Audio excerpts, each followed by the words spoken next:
Hello, everyone, and welcome in Smashbox TV podcast 444. A lot of Johnny B. fours. Yeah, it is. Not what you Johnny want on B our along golf with Terry course. Miller, the disc golf guy. No, not this weekend. Plenty of twos and threes with only a couple fours available. And our very special guest tonight is going to give us 4 hours and 44 minutes of his time. We're going to have Calvin Heimer join us in just a few moments. But yeah, crazy. Obviously, Disc Golf Pro Tour kicking off here this first weekend of the 2023 Elite Series. I always try to keep in mind that, of course, the 2023 season, in a sense, kicked off last year with the two Silver Series events that then were earning points for this season. So when it comes to the Elite Series, a 4-round event, Las Vegas Challenge, a regular Disc Golf Pro, was it a Disc Golf Pro Tour Plus event? There's so many different distinctions now. I'm not sure I keep them all straight, but it was a 4-round event and it was the Las Vegas Challenge this weekend. So here we are. Have we officially started the season then with that, Johnny? Or did the All-Star break do that? Or the All-Star No, weekend? this is the All-Star break is still kind of preseason mumbo jumbo. This is the official start of the season. We have results. We have heartbreak. We've got ankle breaking. We've got a lot of different things that we're going to talk about tonight. There's everything and anything under the sun. All right. Well, then we're not going to waste any time because coming in from the Sunshine State, he already got his private jet. They did the tour of Hoover Dam. They did the tour of Las Vegas, let him pick out any condo or house that he wanted there. And then he said, all right, just get me in the jet and get me back to my Sunshine State. I don't have time to be visiting my vacation properties. Of course, our champion, Calvin Heimburg, tonight. Hi, Calvin. Hey, Terry. Hey, Johnny. Hey, how you doing? Which one? John Baker. John. Wow. So My computer thought I was asking Siri a question.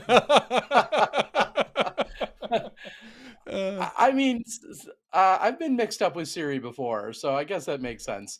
Welcome in, Calvin, officially kicking off our 2023 season.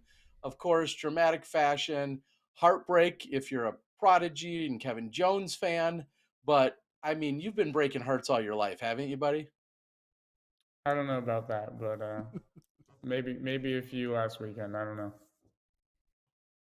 know. So you're back in home, Safety Harbor area, right? Is that the general area? Yep. I'm back in Florida. You know, a lot of people, let's get right to the conversation where a lot of people say they go to Vegas, but then there's this weekend off for many to then go to Waco. And in fact, I feel like some of our players are saying, you know what? I'm not even going to go to Vegas. I'm just going to pick up in Waco and take the extra 2 weeks to prep for that. Is the schedule need a tweak for that exact reason or no? I don't know. I think it kind of allows people to kind of do whatever they want. But I mean, I know for me personally, I fly out to Vegas. It was a handful of years ago where whatever the snowstorm rolled across the southeast, and it took me way longer than it was supposed to drive out there. And I just said I was never driving out there again. So pretty much means I always fly to Vegas if it's the beginning of the season. Um, I mean, people can play the Memorial. I don't know how many people are actually going to Texas to practice for Waco early. I feel like it's probably more likely they're just, having their own off week or doing some other smaller tournament. But yeah, I mean, it definitely is a lot of driving early on in the season if you do decide to play, Vegas and then Memorial and then all the way into Texas. Like those aren't, and none of those are very close to each other. I mean, it would benefit you if what everybody else is saying is that the tour started in Florida, worked its way through Texas, and I mean, home state, good, decent weather probably that time of year. I can't imagine that. I mean, logistically it makes sense, but I don't know what's going on behind the scenes of the Pro Tour though. So Yeah, I know there's been talks about doing stuff in Florida for kind of a while. We had that Silver Series in Tallahassee last year. I guess it didn't make the cut for this year's Silver Series events again. Not sure exactly why, but they generally run a really good tournament, and I think the course is pretty solid. But I'd love to see some kind of tour stop down in Florida. It'd be great if it was at the beginning of the year. That's a whole lot less driving for me, and I mean, it's it's the flip side for anyone on the West Coast. They probably love the Vegas tournament starting the year because it's closer to home. But we just kind of roll with whatever is given to us, and Vegas being the start has been the hand we've been dealt for quite a while now. Yeah, and I think I officially did the math the other day because I was curious about, well, I didn't get out a protractor or a compass or do any algebra, but Terry doesn't do I math. Googled it. Yeah, I was going to say I Googled it. And it looks like it's, I think, almost exactly 19 hours from Vegas to Waco. So someone like yourself, as you're saying, to drive out to Vegas to then to turn around and backtrack a full 19 hours, that's one of the longer clips that you Yeah. guys would take in the season. Now you have an extra week to do it, but a lot of people are saying, yeah, I don't want to go all the way out there just to turn around and backtrack. And, I don't know. I think of a Paige Pierce as maybe one of your best examples of just saying, yeah, I'd rather just have the full 2 weeks off and then start back up in Waco, as an example, or a Kristen Tatar who, clearly is going to come here for an extended period of time, but Yeah. says, well, I don't want to have that week off and make that big long trip right away so early in the season. But nonetheless, you're here, you're there, wherever you were, you won it, and it's so easy to say, oh, these courses set up for Kelvin. I feel like what course doesn't set up well for you? Low power line drives.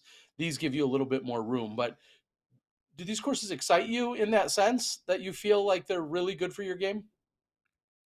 I don't think the courses like necessarily excite me. I mean, like my favorite course is Maple Hill, so it's drastically different to what the Vegas courses offer. But it's always exciting to go out there at the beginning of the year and get back in the tournament swing and just play competitive disc golf.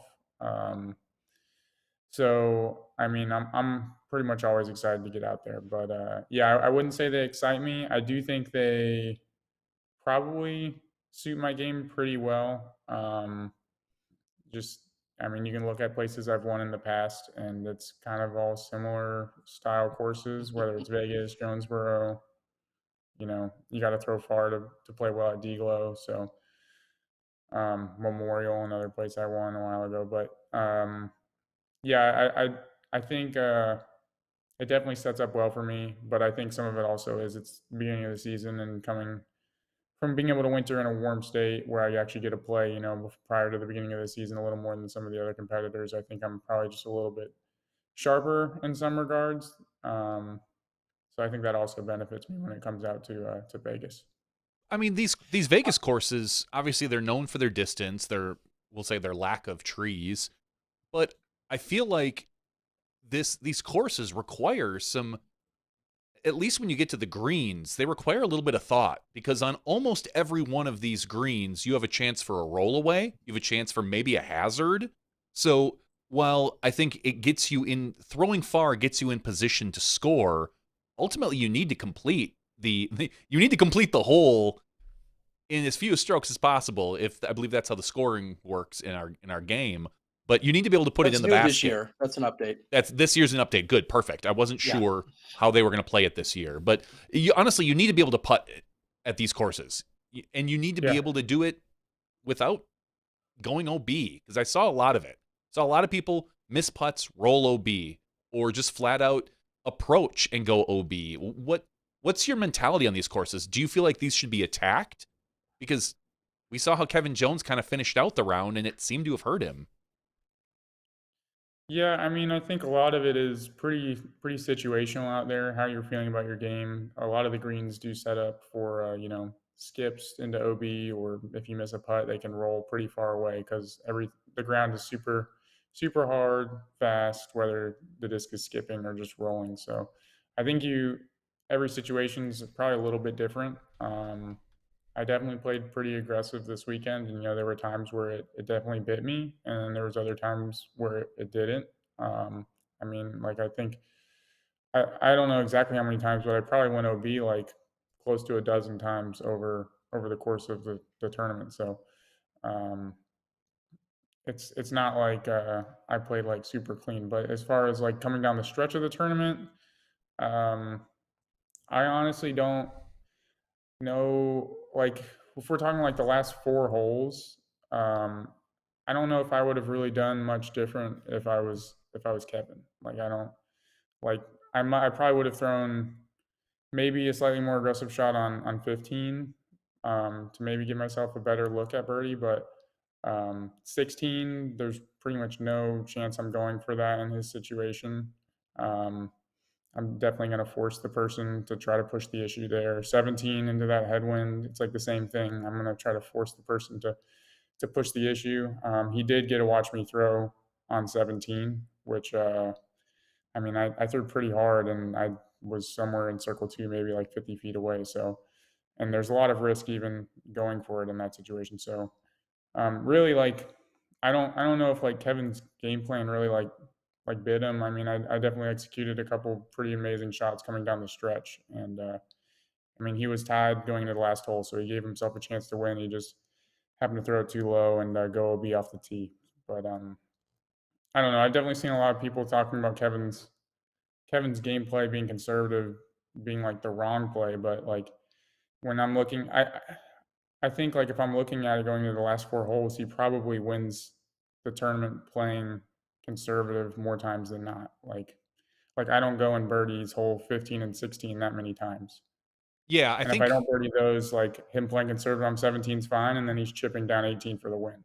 Yeah, I think you're right. And really to me, the only hole where it was really maybe questionable was 15. Like not attacking it a little bit more. It looked like he kind of laid up. But you're right. After that, if you look at all the numbers, for you to birdie 2 of those, especially 15 and 16, and him to, in theory, put himself into a position on 18, I don't think he made necessarily the wrong decision at all.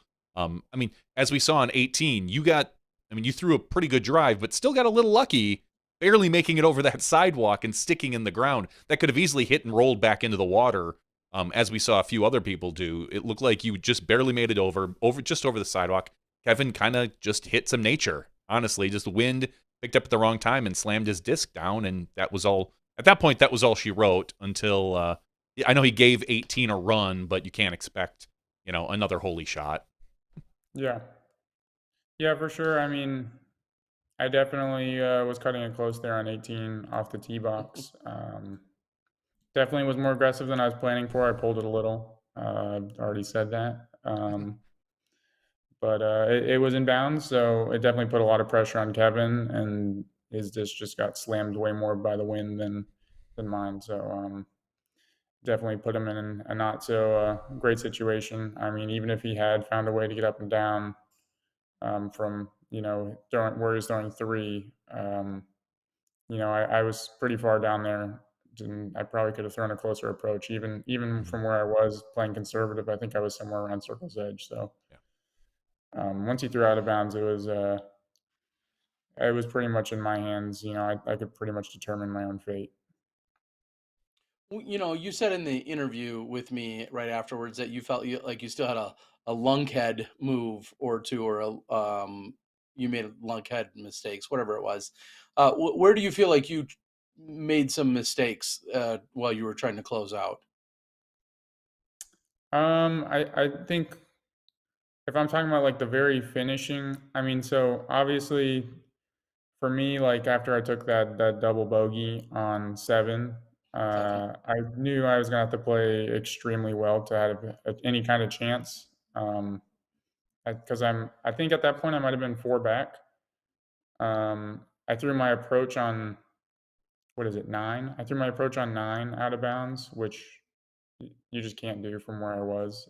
That's a pretty big Mm-hmm. mistake for my position where I was 4 back with 10 to go. But I got fortunate there where Kevin went in the bunker while he was putting for birdie, so I ended up gaining a stroke even though I made a mistake. But I think one of the really biggest ones for me is I threw an awful approach on 14 coming down the stretch. Great tee shot, dead center, really far down the fairway, and I sawed my second shot off. It was awful. Like you can't ask for a more routine approach there. All you have to do is take something kind of overstable. Like I'm not even taking anything like super fast. I'm just taking overstable, and you throw it flat and let it skip off that golf green into the hill. And I threw the thing on hyzer, and honestly, like I let go of it, and I thought there was a chance it was going to go out of bounds left. So that shot was pretty terrible. But I got away with it. So, but it required me, once I had missed out on birdie at that point, like it required me to play extremely well coming down the stretch. Like 15 and 16, getting those birdies into the headwind. Like I don't know how many times out of 100 I get both of those. Not it's not high. It may be like one or two. Like I Yeah, don't you were the only person in the get field to higher get than that. both of them. Yeah. Yeah, and I what I was thinking specifically on 15, I was dead center directly behind the basket, almost to a point where I could barely even see you guys teeing off.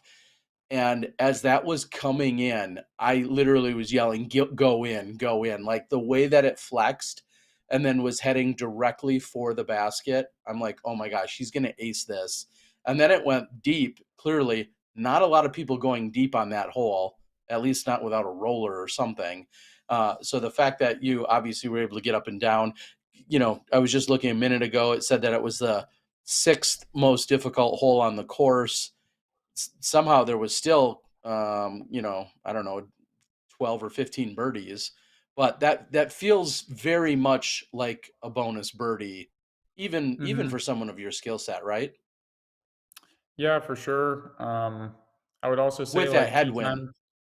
Yeah, especially I just with the wind, it's definitely a bonus birdie. And then tee times that final day were super spread out. And I mean, I wasn't out there all day, but to me at least, it felt like the conditions slowly deteriorated as the day went on. Like it was way windier at the end of my round than it was at the beginning. So, I mean, like you can look at those stats where it says there was, I don't know, however many birdies you just said there was, and I think there would probably be less if every single person in the field played the hole at the time that we did. Yeah, there were 13 on the day. But I'm looking at, wait, how did Sexton get it? Come on. Yeah, he had a 49 footer, it says, but yeah, looking at a ton of the names, they came through a little bit earlier than you, and then I see Burr, Gossage, Ellis, Macbeth, and yourself. But and most people, I mean, almost most people weren't from within circle one. We'll say that, like you were. Yeah. So it was certainly, I don't know, it was just so dead center. I wish you'll never go watch it, but from the catch cam angle, I have to assume it looked like it was coming right in because I was yelling for it. It was pretty incredible to see. So of course, you have to be in the same camp as everyone else that you love going to just the 2-course format. Is that a given out there as opposed to playing 3 different courses and practicing them? Yeah, I was super happy about that. One less course just makes practice quite a bit easier. When you have 3 courses and you have to essentially learn everything in 3 days, it doesn't really yield for that good of practice and being that prepared for every layout that you're going to see. So seeing 2 courses instead of 3 was a huge improvement in my mind. And I think they kept us on the 2 more challenging courses, which I also appreciated. I know the Infinite course, which we have played in the past, is extremely scoreable. I mean, all the courses are scoreable if the conditions are good, but that course, even in kind of adverse conditions, like you'll see people. I mean, it's the one you always see people going like 9 down through 9 to start the event. It used to always be our first Hmm. round course. So, not really the style of golf I love to see, and pretty happy with the change to eliminate that from the MPO play. Yeah, and I'll go as far as saying I think that has led in the past to some people being even more comfortable with skipping it and saying, I don't want to go play the 3 different courses over the 4 days. And so, I mean, they've eliminated that, and hopefully that, the event seems that much more appealing. And and as long as it's the opener, it's obviously always going to come out with a bang. But Mm-hmm. I think it's just a matter of, will that next weekend, which is traditionally the Memorial, will that either get filled with some other event that's a pro tour stop, or will they have to, possibly start the tour, or we'll just keep doing what we're doing and everyone deals with it. I mean, it's like you said, it's becoming more common and practical for some of our players to actually just fly into an event and then fly back home. 10 years Yeah. ago, like, Only Ken Climo could afford to do that. Yeah. So Waco, I guess the schedule would assume that Waco and everything else is pretty much status quo for you in terms of where we'd expect to see you for the rest of the year. Is there anything out of the Yeah. ordinary?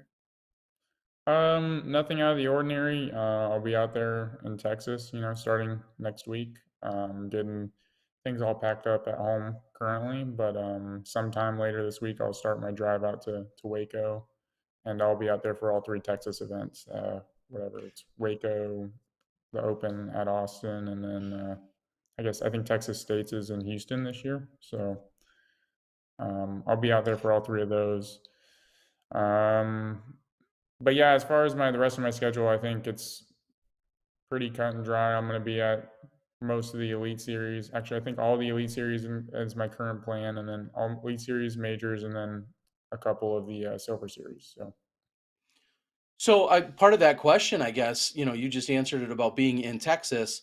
Does it pain you or disappoint you in any way that you're also then foregoing a couple of favorite Florida-based events?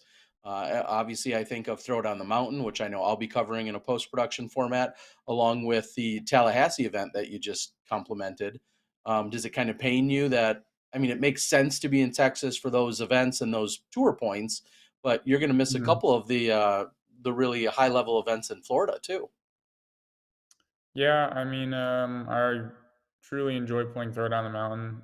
It's one of my favorite places to go and play. And I actually technically could still play it. It's the week between the Texas States Silver Series and the Nashville Elite Series, Mm-hmm. but it just adds like a ton of driving. I've contemplated flying into it, but um, I think at this point I've kind of procrastinated too much to where I'm probably just not going to play anything that weekend. But yeah, I mean, I'll be missing the Florida swing for the I don't know. I don't know if I've missed Throwdown in a while, but so that is a little disappointing. But I am a little more focused on just making sure I'm ready for the Elite Series and Silver Series this year, chasing after as many points as I can. And I think those are while Throwdown the Mountain's fun, I think those other events are more important for me at this point. Yeah, understandable. It's just I know, Paul is playing, for instance, in both of the Florida events, and I think just a lot of people are having that conversation of, although Texas individually, I think a lot of them, well, obviously in Texas, they run a bunch of great events, but some people kind of feel like, yeah, the Texas swing kind of wears on me because it's 3 or 4 straight weekends in Texas, and I just get Mm-hmm. this impression that the players think, yeah, I'm kind of ready to move on. Not, and that's no disrespect to any of the individual events. I think it's just a matter of like, yeah, we're in Texas for a whole month, and that seems like it's maybe a little bit, I don't know, intense for them or something. I don't know. Yeah, I mean, I wouldn't say Texas is my favorite place to play either. Um, I mean, you start off at Waco, which is an interesting one. It's kind of like I feel like you go to that one and it's literally any person that signs up can win that tournament. It's like for me, it's like a complete dice roll. Um, there's just like it's just I would say it's like one of the shorter courses we play relative to Hmm. par, or at least it feels that way. Like I feel like there's a lot of shots that are just kind of chipping around the woods, and then even by the time you get out into the open for the final stretch, like there's some there's just holes that like they're not long par fours, and like they might have changed some of the pars to par threes, but then they're just like extremely rare birdie gets. So like they're just kind of like these weird tweener holes that um, I don't think really separate for the field unless there's some kind of crazy wind. So um, that one always starts off the Texas swing. It's kind of a weird one I feel like to show up to because I don't know I just I have no clue where I'm going to finish. I could finish in the top 5, or I could finish in 38th, and I probably won't feel that different about how I played. So, What does that say when like Coling goes to the podium back to back years there? I mean, does that say anything about him or his game, or a comparison to Charlotte or anything like that, or does lightning just strike twice? What do you make of that? no, I mean, I think it's pretty impressive. He obviously did what it took and executed all those little technical shots in the wooded section. A lot of them are on the shorter end, and a lot of them I feel like do favor little chippy forehands. So I think it does Mm. suit his game pretty well. But I think there's a lot of people in the field that kind of have those shots at that distance these days. That's kind of why I feel like at this point, it's kind of anyone's game. Like I think I could win in Waco, but as I said, I could also take 35th place, and I wouldn't be that surprised. Yeah, And then, you've kind of run the gamut at Waco. Just looking back at the history, I mean, you were 27th a few years ago. You were I think you were 4th last year. You were 10th 2 years ago. I mean, you have honestly bounced back. Or no, I'm sorry, 2021. You were 4th place. Last year you were 16th. So it does kind of feel like that particular course you can be off by just a tiny fraction, and it feels like it's a matter of 10 places. yeah, for sure. But I mean, I'm sure it makes it exciting as a viewer. You're probably going to get to see some new faces at Waco. I feel like there's new faces every year at Waco, and but I don't know. I wouldn't say it's like one of my favorite tour stops. I go there and we just see how the dice roll for me that weekend. Well, And then yeah, and I this want year to it's like touch on. sorry. Go ahead. Oh yeah, No, and go I was ahead. just Go saying the ahead. rest of the Texas swing this year, it's like basically courses that I don't know if anyone's really had the chance to play too much. I think I heard both the Houston and Austin courses are kind of new. Mm, So so I don't really know what to expect from the rest of the Texas swing this year. okay. Yeah, and I'm personally not working either of those other two events. I know I'm going to be working Waco from the booth, and then the other two events, I know Nate Perkins is stepping in and doing some stuff on the sideline. So I'll be interested to watch that from afar and see how those unfold, especially with some of those events moving around or kind of having newer courses. I want to speak to something you just said a minute ago about not feeling very different between fifth or 35th or whatever.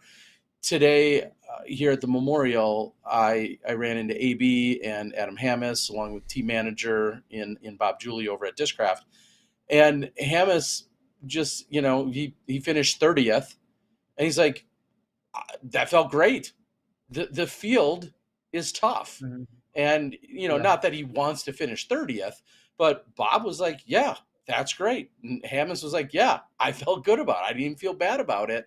Like, speak to the competitiveness just overall, for an elite level player like yourself or a Hammis or whomever. Speak to how competitive is every single weekend, and should we tamper our expectations of people like you that maybe expect you to win every weekend or be top 3 every weekend? I drafted you in my fantasy league, so you better be.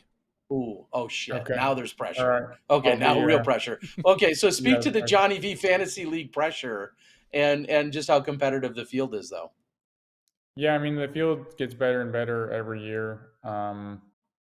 Everyone's just becoming way more consistent, and with with every shot, you kind of have to have every shot these days. So the whole field's getting more competitive, and like your room for error is definitely shrinking. Um, I do think that there are some events where I don't know. There are definitely going to be horses for events still. Like some events are going to favor some people. So like maybe like my expectations somewhere are going to be a little better than somewhere else. Um, but I don't know. I still think you have your top level talent that are still probably going to be pushing for the majority of wins, no matter where it is.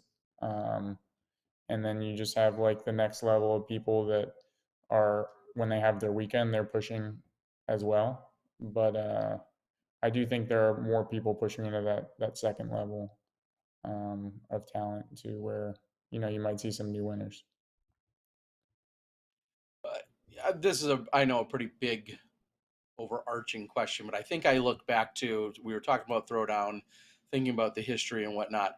I'm going to assume you and I then met. Was it Throwdown 2015? Does that sound right to you? Yeah, it sounds somewhere around the right. 2014, 2015, somewhere in there is probably the first time I Yeah, met you at Throw. that was I'm Throwdown sorry. number 3. Well, I didn't see unless you maybe won. No, you were playing pro in 2014, and it didn't look like you played Throwdown the Mountain that year. And I was pretty sure that I met you at Throwdown the Mountain. So Throwdown the Mountain 2015, he took 6th place in MPO. Yeah, and that might have been the weekend, Calvin, that changed our lives forever. Forever. Hmm. Can't turn back the clock now. No, we've all tried. Trust We've me. all tried. In one way or another. I just think that, that's 8 years ago. I remember showing up at Throwdown. I've been to almost all of them.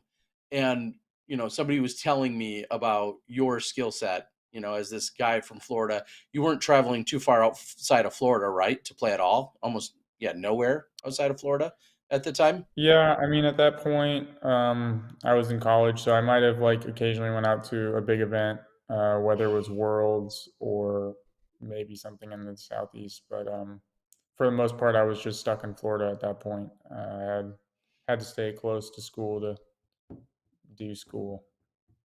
Yeah, and I look back at a year like 2015 where you cashed in all but one event, and it must have been a small field because you took third, and it doesn't show you getting money. And you won $6,200 in that year, Mm-hmm. and now a big paycheck or a decent paycheck at a large event can be $6,200 or more. Or in this case, I honestly didn't look till just this very moment. You took home $7,500 for your efforts in Vegas. How does that feel? Yeah, I mean, it's always nice to place high and cash in on tournament winnings. I don't think I don't count on tournament winnings money as for anything. And it's all kind of bonus money for me because everything else I feel like that I've budgeted out is based on more concrete things as far as other sponsorship deals. But yeah, I mean, getting $7,500 for a win is pretty big. So I definitely can't complain with that. It's definitely a great start to the year, and um, it's cool to see the payouts grow because I know when I won LVC back in 2019, I made $3,500 for winning. So in a span of whatever 4 or 5 years, it's gone up. It's almost doubled. It has over doubled. So Yeah, more than doubled. um, Yeah, I'm looking at the match play you had in 2021. That was 10 grand. Jonesboro last year 8,500.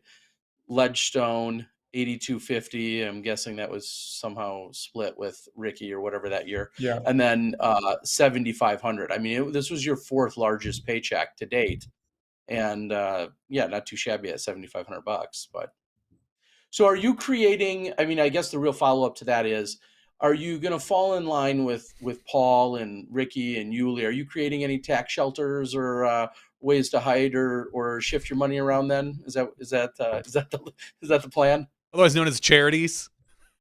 I mean charities. Yes, I'm sorry. Yeah, I don't have any of that currently planned. It could be something that happens in the future. But yeah, I'm currently just routing my money through the Caymans or wherever everyone else does it. It's a good plan. Yeah. It's a good plan. What would be your charity? Like if you had to pick I was just something gonna ask, that you're passionate about, something that you would love to, whether it's inside disc golf or not. Obviously, we've seen, both. What is Calvin passionate? Is it like a save the rocks? I see you. You go out with rocks. Sometimes you go walking around, the swamp with Madison and find little creatures. Is it save the insects? Like what is Calvin's passion is outside of disc golf? Yeah, I would say it has probably something to do with like nature conservation. I think as far as saving the rocks, that's pretty against what I do. I mean, I kind of, uh, I kind of pick the rocks up and then I cut them up into That's smaller cruel. pieces and Cruel. And then you keep them. Yeah, I man. bet you and I drown them keep too, 'em. don't you? You throw them in the water. You cruel son of a bitch. I do sometimes throw them in the water. Oh my God, Kelvin. You displace But them. you You know, displace I them from polish their some of them home. up. I polish some of them up, and you know they're shiny afterwards, and they look better than they ever did, or at least I think they do. I mean, So It's I was just caring. gonna say that's beauty in the eye of the beholder there, right? Saying they look better. Yeah. There's only so many ways to polish a rock. You know that old saying. Do you have a rock tumbler like in your van, like one of those ones that just runs for like six days until they're nice and shiny, or do you do it by hand? I do not have a rock tumbler. That would be awful to have in the van. It would be super loud and unbearable to live in there. But I do have I kind of. hmm? I'm getting you No, one for I have a Christmas. I was just gonna say, I feel like that could be like an ASMR, opportunity right there. Is to like get a rock tumbler, record that. I don't know. I think we could be on it. Well- Doesn't somebody like have a rock grinder or tumbler or something with them? Is that Yeah, I Luke mean, or there's a something? Doesn't couple of us somebody that have one? have. Yeah, I have a flat lap, which is essentially a flat disc that rotates. That I can change the plates on it, and I can hand polish things. So I can like, Oh. and I have a rock saw a wet saw as well. So I can cut the rocks and then shape them and polish them the way I want them, as opposed to like a tumbler. You're kind of up to the whims of the tumbler on how it polishes the rock. I mean, with But as much traveling as you do, you could like hook it up to the back of the van and just drive. Let it self tumble. I mean, we got hours on the road, Calvin. I got ideas here. I'm glad you have these ideas, but unfortunately, you're trying to have me implement them with my time. If you would like to figure out how to hook it all up on the back of my vehicle and self tumble, Ooh. maybe when I'm passing through sometime this year, you can hook it up to my van. When I'm driving from Preserve down south. So there you go. And maybe just drive up stop by beside you. you and attach a bag of rocks to your van. not weird or suspicious at all. Probably not great for gas mileage, honestly. So we'll stick with only Calvin, one way to find out. we'll stick with conserving the environment. Yeah, I mean, Calvin, he's dipping into that territory in disc golf. That's one of my least favorite. It was when someone comes to you and says, "You know what you should do," and that always is, a recipe for disaster there. So, thank you, Mark Benoit, for jumping on that. I appreciate that. He chimed in with a super chat. I think we can buy some rock polish for Kelvin with that. Johnny, quick side note here. Did you have a rock tumbler as a kid? I did not.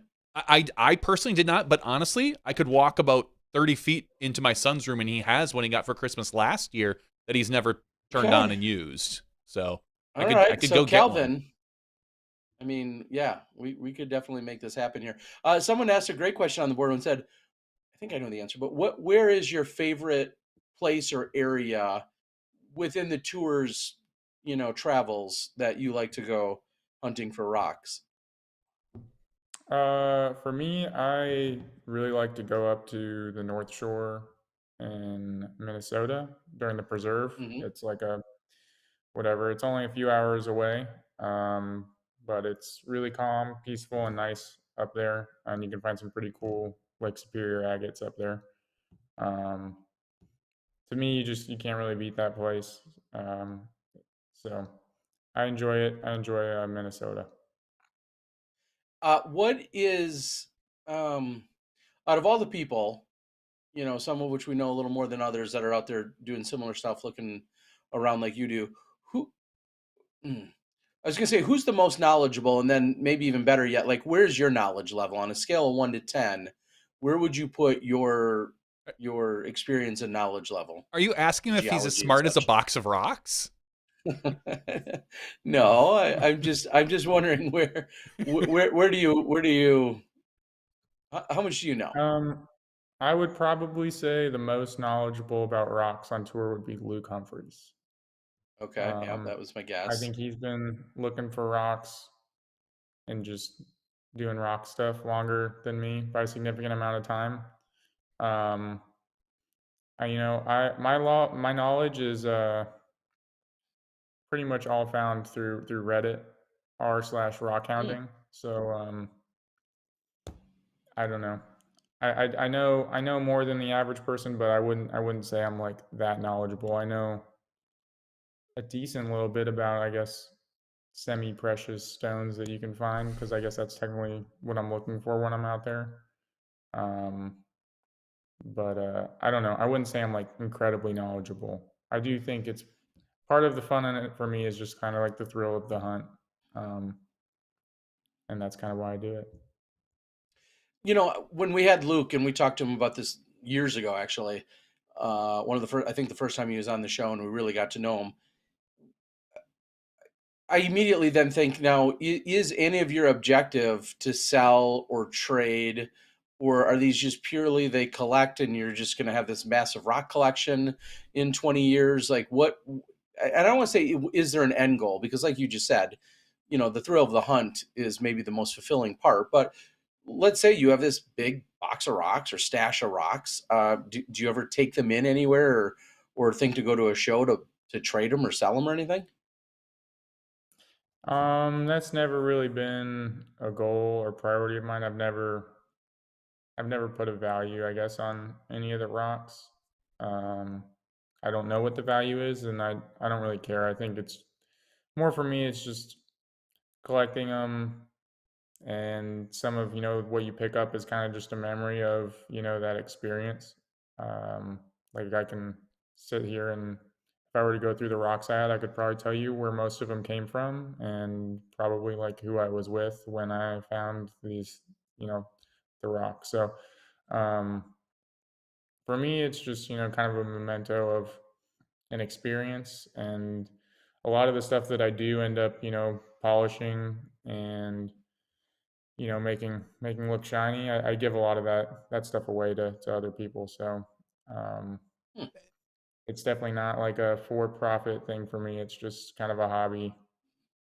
That's actually kind of a really cool. I was thinking, uh, if you had just a handful of them in your bag, just to give to spectators, fans, someone that asks you to sign a disc, or maybe they don't have a disc, or for some reason, like when golfers hit somebody with their ball, they give them a signed glove. If you ever hit a spectator with a disc, just hand them a rock. Just, hey, this is a polished rock from Vinny. Yeah, I hey, I could hit you maybe with do my that. Turo, but now I'd like you to, take this rock to the head. That's right. I'll give you. Please don't throw it back at me. I don't know. Uh, Yeah. um, Terry kind of brings up a good point about the future in general. I'm just kind of peeking at your background. Uh, like a lot of pros right now, especially ones that have signed bigger contracts, a lot of them are kind of settling down and getting houses. Is that in your future? Is this are you looking for a full-time residence? Or are you kind of happy with what you currently have? Or do you have one and I don't know? Um, no, I do not currently have a Okay. full-time residence. I did look a little this past off season. I will continue to look. I'm looking down in Florida. I enjoy Florida quite a bit. So, but yeah, that is currently what I'm looking at. I'm looking at finding a house somewhere down here, and hopefully that happens this year at some point. I just need to keep looking and find exactly what I'm looking for. Are you looking more towards like mainland Florida, or so to speak, the dangle part of Florida, or the Panhandle, where we've seen a lot of other disc golfers kind of settle down with like Page and the Oakleys and like where is your ideal spot in Florida? I'm pretty happy where I've been, down here, whatever, I guess mainland Florida, somewhere around Tampa or South. I, it's crazy, but I feel like even just as far south as I am compared to the Panhandle, it's like significantly warmer at times in the winter. So I would like to stay farther south than the Panhandle. Okay.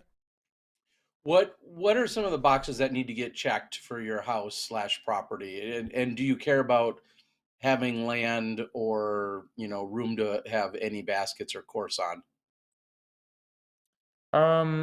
Yeah, so I'm not really that interested in putting like a course in where I live.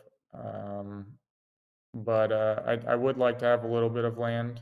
I'm not looking for anything that big either. It could be a 2 or 3 bedroom house. Like three would, I don't think I want anything bigger than a 3 bedroom house. So probably like something on the smaller side, and just somewhere down south here in Florida. But yeah, I'm not super picky on it. Just want to make sure I find something that will suit my needs. I definitely want to be able to have a couple baskets outside to practice putt on. I think as far as off-season practice putting, it's super convenient to not have to drive somewhere to practice putt. If you can just walk out your door and throw putts, it's way easier to convince yourself to do it and keep on top of it, and then keep yourself sharp for the next season.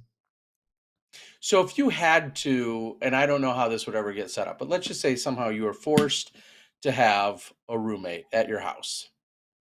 You own the house, but you had to have a roommate. I don't know how this injunction happens. Money's but getting it does. tight, Kelvin. You need a roommate. Yeah, something. I don't know. Not enough Toros are selling, or Dracos, or whatever. But you were forced to have a roommate. Who would be on that list? Who would be the top 2 or 3 picks for you to have as a roommate at your house, a house you own? Man, that's a tricky one. You know, it's hard to say, who you would pick, especially when I really haven't like, I don't know, people living at a residence is like different than even like me traveling around and staying with like the same people all the time. People definitely have different habits when they exist in, a more stationary place. So a lot of it's hard to pick because, I don't know what a lot of my friends' true habits are as far as stationary that person is. Um, I mean, the obvious picks are like my closest friends, and like Zach and Madison. But I don't know. Not all friends are meant to be roommates. So Yeah, they Johnny and I cause know. some tension. Yeah. Yes, Terry and I lived together for a year or two. We're good. Yeah, college. Okay.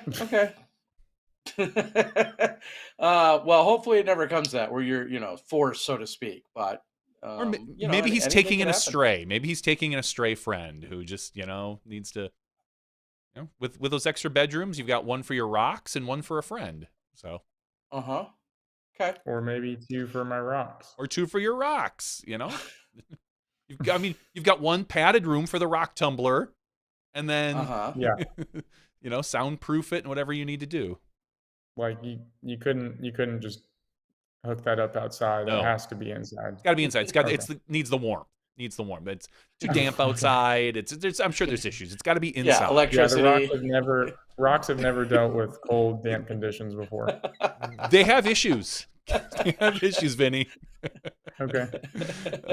That makes sense. All right. Is there anything else you need to share with us before we let you go here? I mean, we've gone off the rails and I don't then know some. if there's anything. What? I said we've gone well off tangent and off the rails and then some. But I didn't know if there was Yeah. anything else you need to share with us.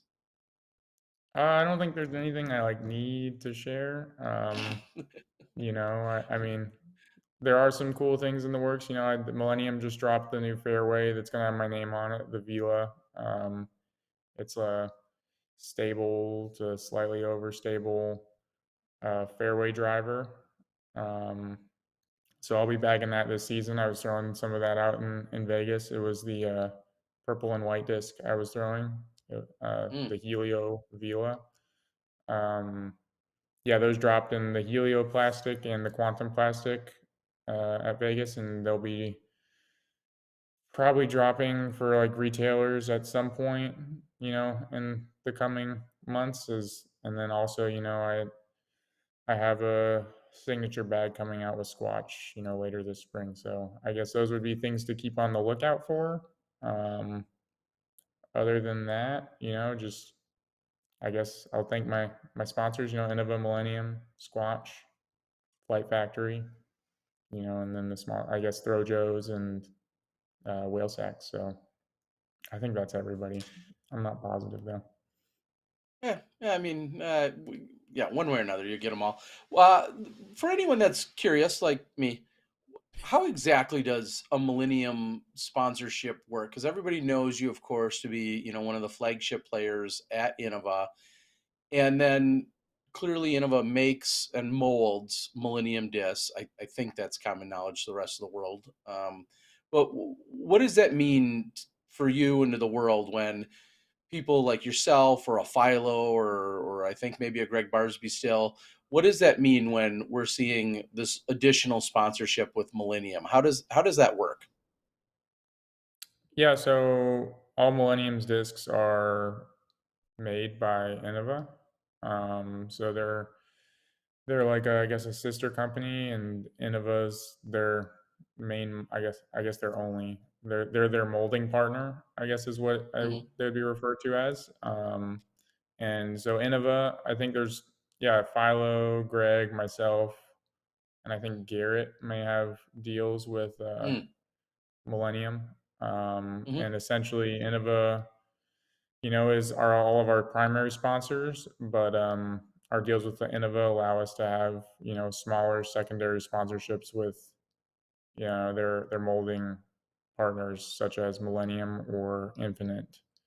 Um, so it's just a way to, you know, maybe get your name on another disc, make a little bit more money, and you can kind of help grow a smaller company like Millennium, whether help you out, to a smaller extent, but you know, everything adds up over time. So um, yeah, Innova's still happy with it because they're still making money because they're still sitting there molding the disc and selling them to Millennium.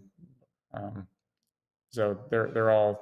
I mean, you look at the bottom of them. I'm pretty sure they all still say whatever Hmm. Innova on them in some way, shape, or form. So, but yeah, it's essentially just a smaller side sponsorship, and I think it's something that you see like a lot of the top level Innova players kind of do with some of these companies.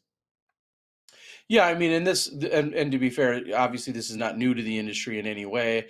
For quite a few years, we saw a lot of players that were sponsored by Innova and then could also be sponsored by Discmania in some capacity as Mhm. well. Again, when Discmania Yeah. was exclusively having their disc made by Innova, that was for a lot of the Innova players that was allowed. And Sexton had signature discs, Avery Jenkins had signature discs. This is nothing new.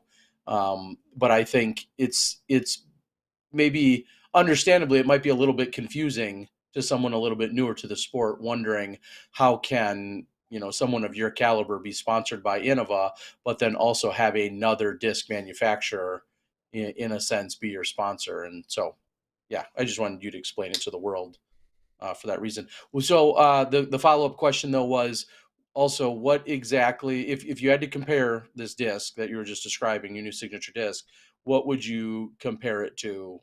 Innovo, Discraft molding, whatever. What would you compare it to or liken it to? The closest thing would be the Eagle X. Um, Okay. you like the helioplastic ones that I've thrown so far are on the overstable side, very similar to like those opaque Champion Eagles I've been throwing for a while when they're brand new. And then the Quantum ones that I've thrown so far are on the straighter side. They'd probably be like my straight to understable Eagles that I currently throw in my bag. So the Eagle X is the closest comparison, and it'll definitely be bumping some of those out, moving forward. Have you, I know I shared a few of those, what Halo destroyers of yours that your signature Halo destroyers from a couple years ago. Can I interest you in maybe a box or two of DX Eagles? Because, those are some of the peak of my prime amateur days, and I may or may not have a few hundred DX, brand new, of course, but DX Yeah. Eagles. Hmm. Um, I I'm not interested. But I'm sure Damn it. there's a school somewhere where you could donate the entire box, and they would love to have them. That's true. That's true. I've got a lot of DX Eagles. It was a I, go-to I driver. I honestly, mean, yeah, I just don't know how many people are interested in DX Eagles at this point.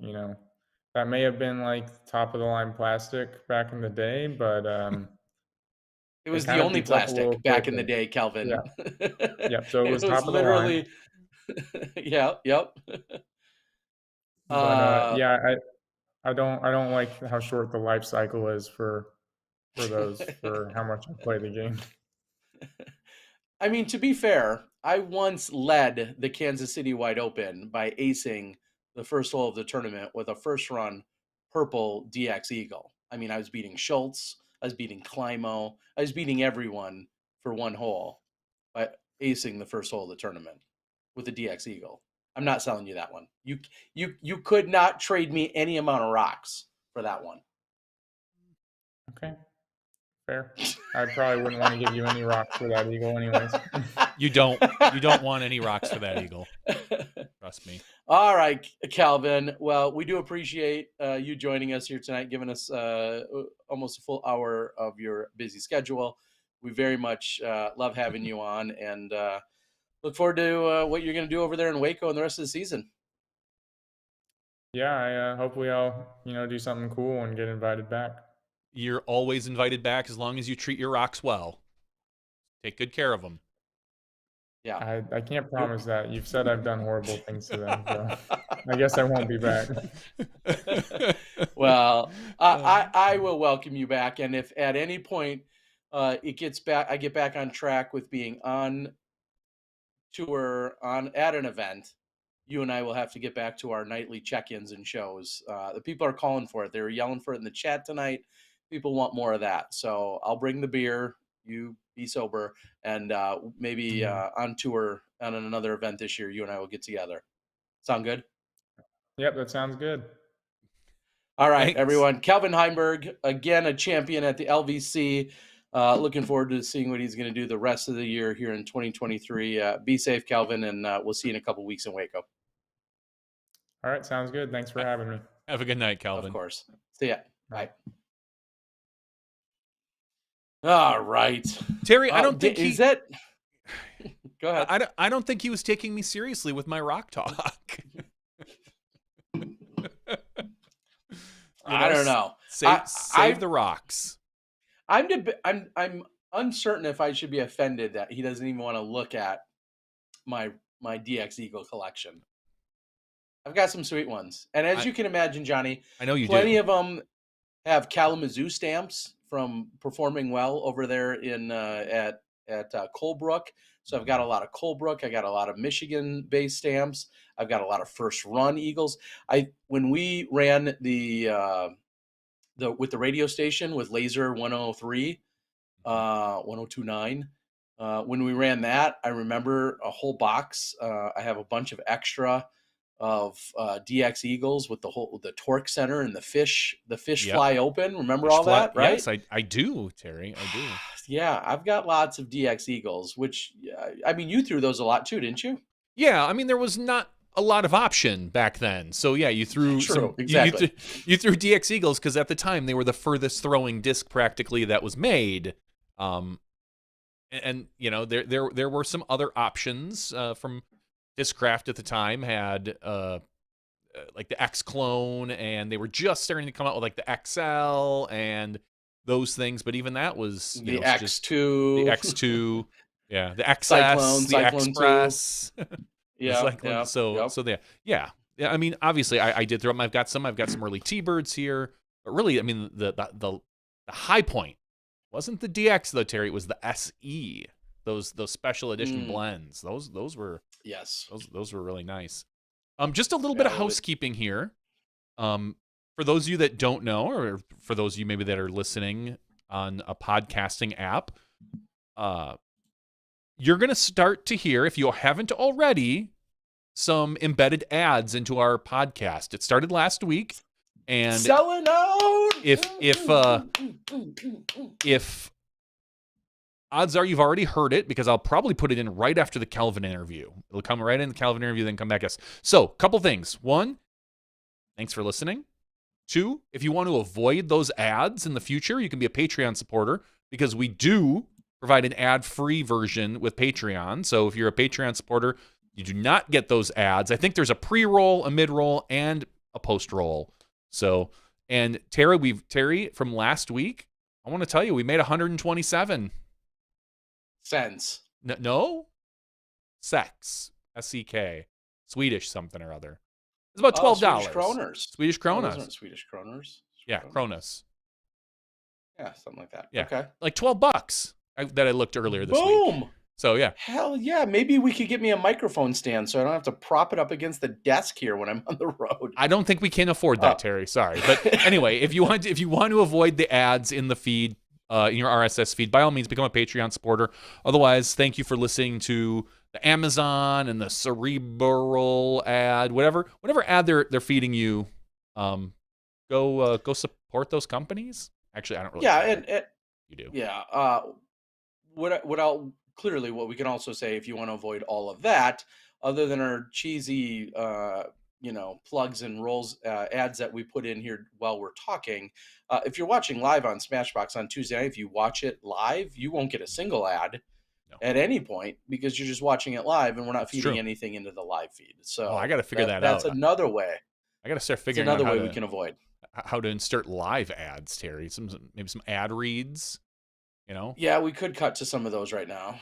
Yeah, like cut. Here's Vinny's box of rocks for only $12.99. You too can have. Yeah, and O'Doyle Rules saying we're not bashing. Honestly, I think it's awesome. I think I love to see and hear of our pros that have so many interests in other things that they're doing. Oh, for sure. And of course, that's so still so based in nature and exploring the outdoors and everything else. Like I don't want to say I'm jealous. I am in the sense that they're using the most of their free time to go do something else that's non-disc golf that's utterly fulfilling.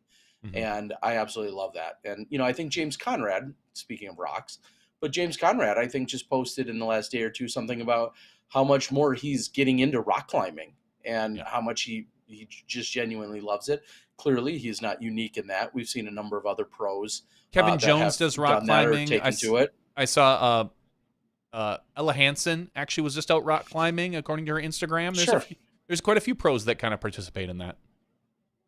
Yeah, so all of that stuff I absolutely love.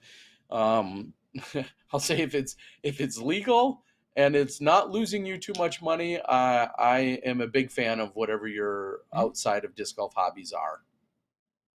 It's one of my favorite parts of our interview, honestly, because we can talk about disc golf all we want and who threw the best shot and blah, blah, blah. But honestly, we talk about that with every player. Sometimes it's interesting. Sometimes it's not.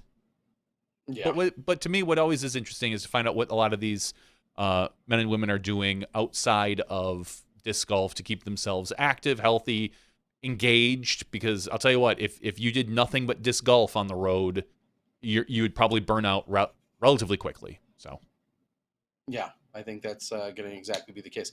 All right, Johnny, let's quickly recap what we saw at Las Vegas in terms of our Disc Golf Pro Tour weekend. All right, as everybody knows, because we just talked to him, our winner was Calvin Heimburg. He beat out Kevin Jones and tied for second, Ezra Aderhold. There was a little bit of drama on the 18th with Kevin. Obviously, not just the way it finished, but the fact that he apparently went OB on that final throw, and there was a lot of discussion because I think the post-production and live didn't quite show it or clear it up based on what it was. So when he took a 6 instead of a 5, that tied him with Ezra to move on. But I believe it was pretty clear he was out of bounds and ended up out of bounds past the basket. Not just the out of bounds on the initial drive. We're saying past the basket on the attempt. So that ended up giving him a 6, tying him for second with Ezra Aderhold. Ezra, who had a phenomenal final round with an 11 under par to kind of come back almost out of nowhere because we didn't see him much on the broadcast. because he was kind of down there and he worked his way up. Fourth place was Kyle Klein. So, Kyle continuing his good play at the end of last season with some really good early season play. Fourth place tied with Drew Gibson. Drew, who has made an annual pilgrimage to Las Vegas and plays well there. So Drew started out a little slow that first round, but ended up, really putting together a few good rounds to kind of jump up into fourth place. Sixth place was one Paul Macbeth, who did take a double bogey on his final hole. I think he was kind of running at some things at that point just to try to kind of catch up. That seems to be kind of the nature of Paul's thing. Seventh place, my sleeper pick of the season, Zach Arlinghouse, the young kid, 18 years old, just graduating high school, now going on tour full time. Tied for eighth was Matt Bell, Corey Ellis, Matt Oram, Emerson Keith, Anthony Barella, and that's it. So that's technically your top 10/12 players in the MPO field. Just an overall a good event. I mean, from all sides, everyone seemed to perform well. There was some really good drama. It was nice and competitive. Unlike the FPO field, which we're about to talk about, Katrina Allen stomps the field and comes away the winner. It got a little close in that final round, but never really, not too scary for Katrina. I think it got within 2 or 3 strokes at one point when she took a double bogey, or a bogey, and Missy Gannon took an eagle. And after that, then Missy bogeyed, and then Kat birdied, and from there it was just over again. Like there was one brief hole where everyone thought, oh, is Kat gonna kind of come back to earth, or one of the other players gonna catch her? Nope, sorry. Kat decides to put the hammer down and goes birdie par, birdie birdie par, bogey birdie par to close out. She ends up winning by 4 strokes over Missy Gannon, but honestly, it never even felt that close. I think Kat, you could tell in the front 9 that she just, not that she wasn't trying, but that she didn't have to put in, she didn't have to get dangerous at all. Never once was she pressing. I think she was just very comfortable out there throwing, and ultimately, Katrina wins the LVC. Like I said, second place, Missy Gannon. Third place, Holland Hanley shoots an over 1,000 rated. I think it was 1,016 final round to shoot. Was it 15 under par total? So losing to Missy by a single stroke. Fourth place was Henna Blumroos, tied with Ella Hansen. Sixth place, Haley King. Seventh place, Jessica Weiss. Eighth place, Owen Scoggins. Ninth place, Jen Allen. Tied with Caroline Henderson, which is the one name probably that almost nobody heard coming into this event. I know she had a little bit of, I'm actually going to pull up her PDGA because I think she's had some success on the amateur scene. She's only been playing this is literally her 3rd year. In 2021, she played a handful of events. She's in every different category. In every different category. Yep. Rec women. She played 2 or 3 different. Yeah. Rec, intermediate women, advanced women, and open women in her first professional year, with 3 wins that first year in open women, at the Samurai Showdown, the North Texas Ladies League, and the Par 4 Presents the Bill Allen Flex Start. So very small events, winning just a handful of dollars. She only took $335 home that first year, whereas of this this event, we're in 2023. Hold on, Las Vegas Challenge. She took home $1,025. So this one event is more than she won all of her first year, and she already matched her second year total. So last year she played a little bit of intermediate, probably because there wasn't really FPO. She did play 2 amateur women events last year, and then she racked up 6-7 wins in open women. So I think she's one of those names that you're going to hear on the FPO field. It doesn't look like she quite has all of the skills to beat your Cats and Paige yet, but again, only been playing for 3 years. I think she's got a lot of potential, and she's a name that it wouldn't shock me if you hear her crest the top 10 a few times this year with the way it looked like she played. Honestly, she has a pretty solid drive and a pretty solid putt. So, Terry, do you know much about her? I know a lot of times, sometimes you go down to Texas, you'll cover some of the FPO field. Do you have any insight on her at all, or is she kind of coming out of nowhere for you as well? Yeah, I mean, I will admit that I didn't know her prior to the weekend. However, prior to the final round, in the most respectful yet polite way, I approached her and her husband, who they were warming up, and I wanted to obviously not distract her or prevent her from doing any warm up, but I was pretty blunt in saying, hey, tell me more about yourself. This situation, it was situational, and the situation worked out, is what I'm trying to say. I didn't just like run up to her and be like, Hey, who are you? Hey, you're about to play this final round. Give me all the deets. No, so it was really good to talk to her. I mean, just an absolute kind, gentle soul. Her and her husband, super nice. I'll start there. Just incredibly gracious and kind. And yeah, only been playing a couple years. She has she was a very solid softball player. She had she got recruited by a D1 school for softball, and junior or senior year, and then discovered that she actually had a broken vertebrae, I think is what it was. And rather than trying to fight through life of trying to fix that and or deal with it in terms of softball and what it meant for her career, she then opted not to pursue softball in that sense, but then went on to graduate from college, but then went on to teach softball as a full-time job. Like, she was Wow. a softball instructor. And that's what I said. I'm like, wait, like, that's like like not a coach, I mean, but like a full-time like trainer softball instructor. it's not. I mean, honestly, And is that really that surprising? I mean, there are professional swim coaches, there are professional batting coaches, there are like a softball coach. If you have some women who are serious about playing softball, and I stereotype with women because that tends to be what the high schools and stuff are. I know there are men's softball when you get a little bit older, usually like a beer league kind of thing, but in general, when you're looking at high school leagues, it's all women's softball. So is that surprising that you think she could create an entire career out of that? I mean, that's pretty amazing, honestly. No, I'm not surprised, but that there's enough, and let's put it this way. In Texas, I think that job and that career, it just happens to be more practical Yeah, I than agree with say in, I don't know, Maine, Mhm. right? Like certain jobs and careers and professions. Obviously, if you want to be a high school football coach, I think your chances of landing that job or pursuing that career in Texas again is far more practical than if you're trying to do it in uh, I don't know, Idaho. pick some other state. I was gonna say Idaho. That's funny. I was thinking like Idaho, and then I was thinking like Connecticut. Like, it's what's in the bloodline and what's in the Mhm. in the water, so to speak, out there as well.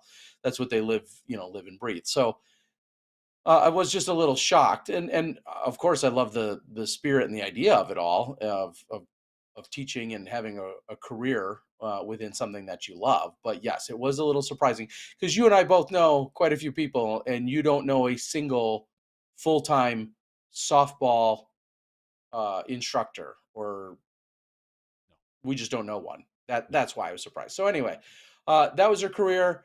Found disc golf. Her husband had played with some friends, and then kind of the typical like, oh, she walked along and didn't really play, and then she said, they ended up watching some coverage and whatnot, and her husband specifically was like, hey, what we're seeing out here, you're an athlete. What we're seeing out here is, I think you could contend with some of the women and what they're doing. And sure enough, she picked up a disc, obviously has a competitive athletic spirit to her, and was totally hooked on it. And then it sounds like quickly surpassed her husband's skill sets as well. And she went to her first tournament and found a little bit of success, and then knew that she has a ton of room for improvement, and recognized that if she just worked on it, And last year in November, she quit her full-time job and they bought an RV, sold their house, bought an RV, and now are on the road.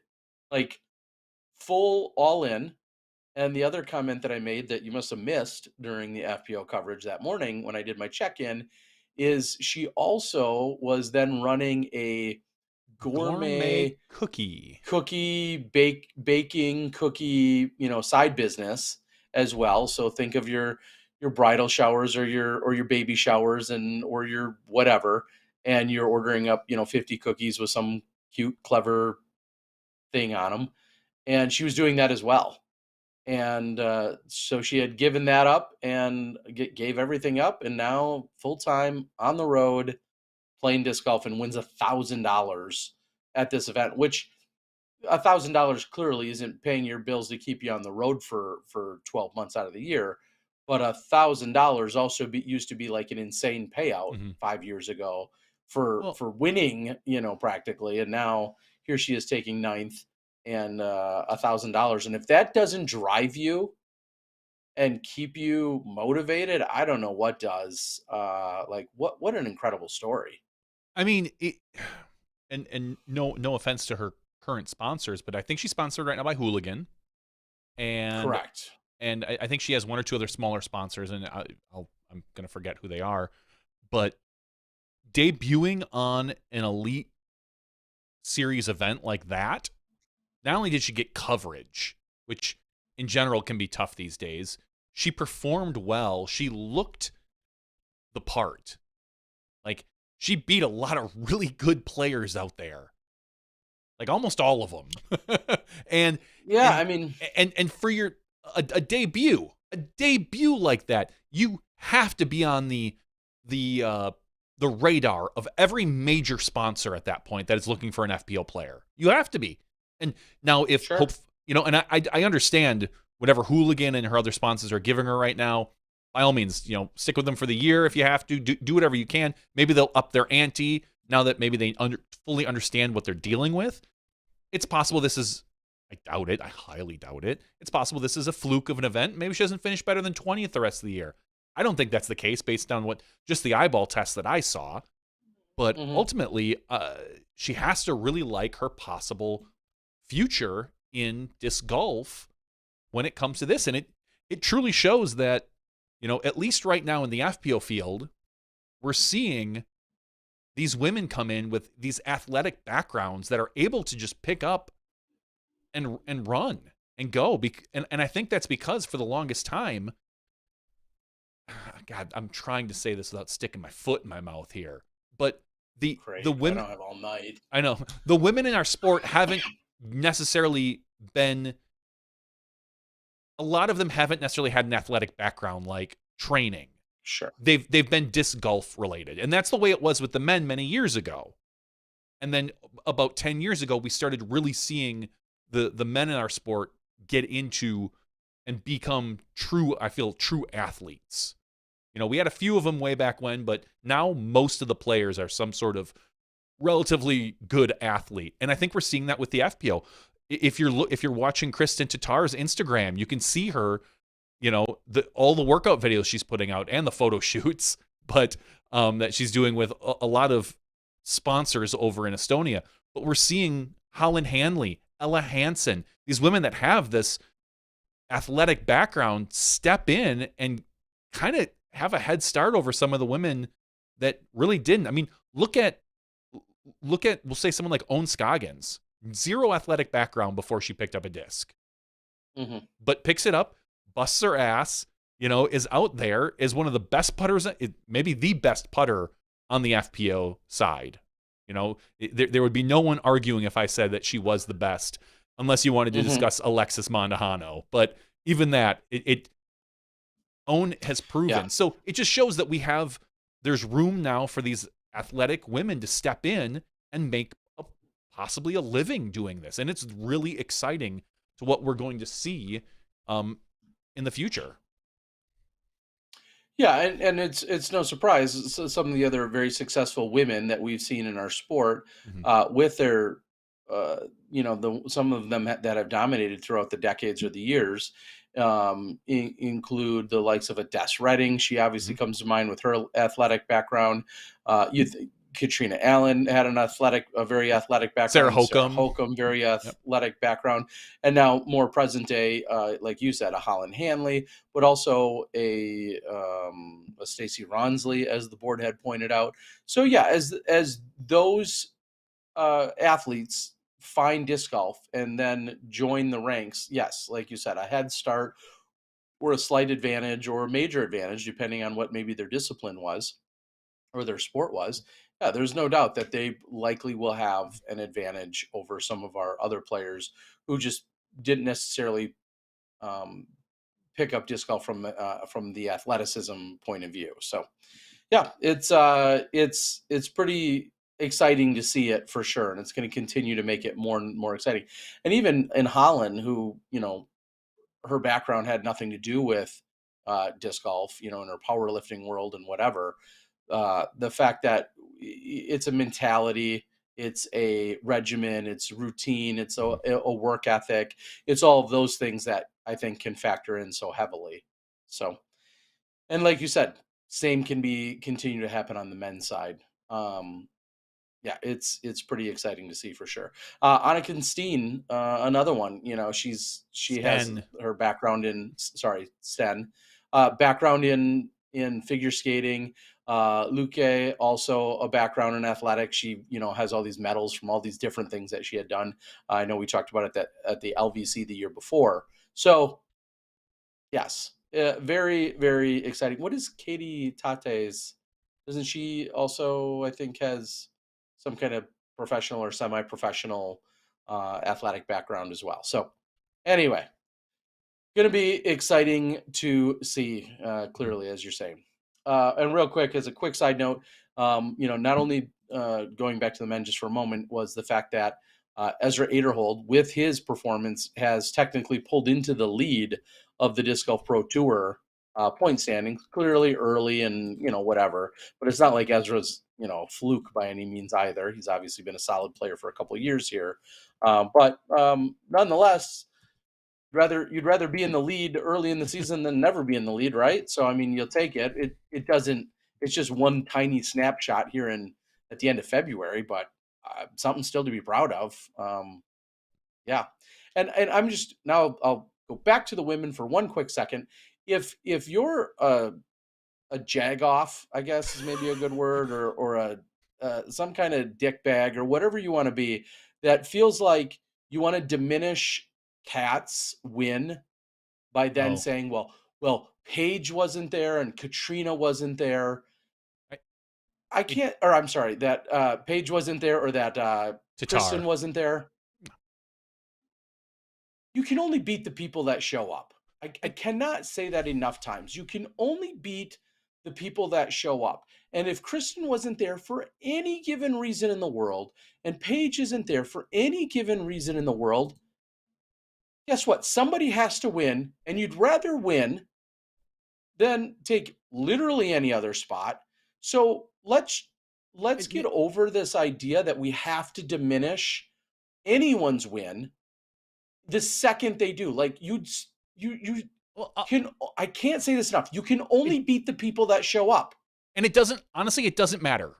Look at Kat's scores. She had 3, and it doesn't show on the PDGA right now for the round 1. There's something goofy with it. But I think I saw at one point 3 rounds over 1,000. And then the final round where she was able to walk it in at 950, which obviously, as we know, if someone was there pushing her harder, she probably would have scored better. But 3 rounds over 1,000, I don't care who is there. I think we saw that twice last year where a woman put up 3,000 rated rounds in an event. Maybe only once. I don't recall for sure. I'm not stat man. Sounds like something Kristen would do. No, it sounds like something Kristen did. I'm sure times, but ultimately, nonetheless, I don't care who's there. There's nothing you can take away from that. I mean, I get it. I think there was a factoid that Ian had brought up about a Val Jenkins win. She won by like 49 strokes. And I believe her nearest competitor was her mom for one of the Elite Series back in the day. Yeah. Like, I get her it. And Lisa Harbour. Yeah, Lisa Harbour. Like, Can you diminish that win? Maybe a little bit. You're like, well, who'd you really beat? Blah, blah, blah. But again, you beat who shows up. This, I don't care who you are. 3,000 rated rounds. Anyone that even thinks about diminishing this win is an idiot. Period. Hands down. Hands Well, down. I read plenty of idiots that wanted to post post that. I'm sorry you read idiot stuff. I know. So, but let's I'm talk. sorry, I did too. let's So talk. anyway, I'll say it again. Okay. You can only beat the people that show up. Would the entire disc golf world love to see all of our top competitors at every single event, so you could never try to find like a hole to poke or whatever? Absolutely. Of course. We all want it to be competitive. Kat would tell you right now, if she was sitting here on our podcast, she would say, I would have loved it if Paige and Kristen were there. Why aren't we? Not like she. But why aren't you can we only beat the people that show up. Well, why aren't we diminishing Calvin's win then? He didn't even beat the best player in the world right now. Manabu wasn't there. Yeah, I mean Manabu wasn't even there. Exactly. He's the highest right? rated player, and I'm sorry, Calvin. I guess I should have brought it up when you were here that your win barely counts because you didn't beat Manabu, the highest rated player in the world, over in Japan. Yeah. Anyway, so I get it. We would all love to see the best there, but they can't be there for whatever reason. Don't matter.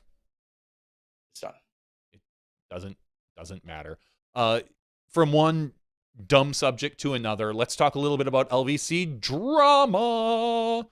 Terry, we saw on each side of the division, on MPO and FPO, discs interfered with either inbounds or out of bounds.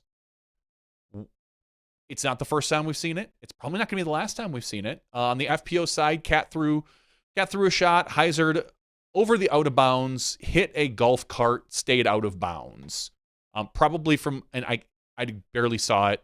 My understanding is it looks, someone said it was almost certain to come back in had the cart not been there. I don't know for sure. Let me tell you for sure. Yeah. I would bet all of the casino's money and my own that was coming back in bounds. Mm-hmm. And it was, I can't say for sure, obviously, how close it was going to be to the basket. It was going to be pretty damn close. I was within 10 or 12 feet of that happening. Yeah. I would say. In fact, I was yelling, 4, heads up, disc coming in. I was there on the sidewalk watching it all unfold. Of course, my heart broke and sank when I did see it go down.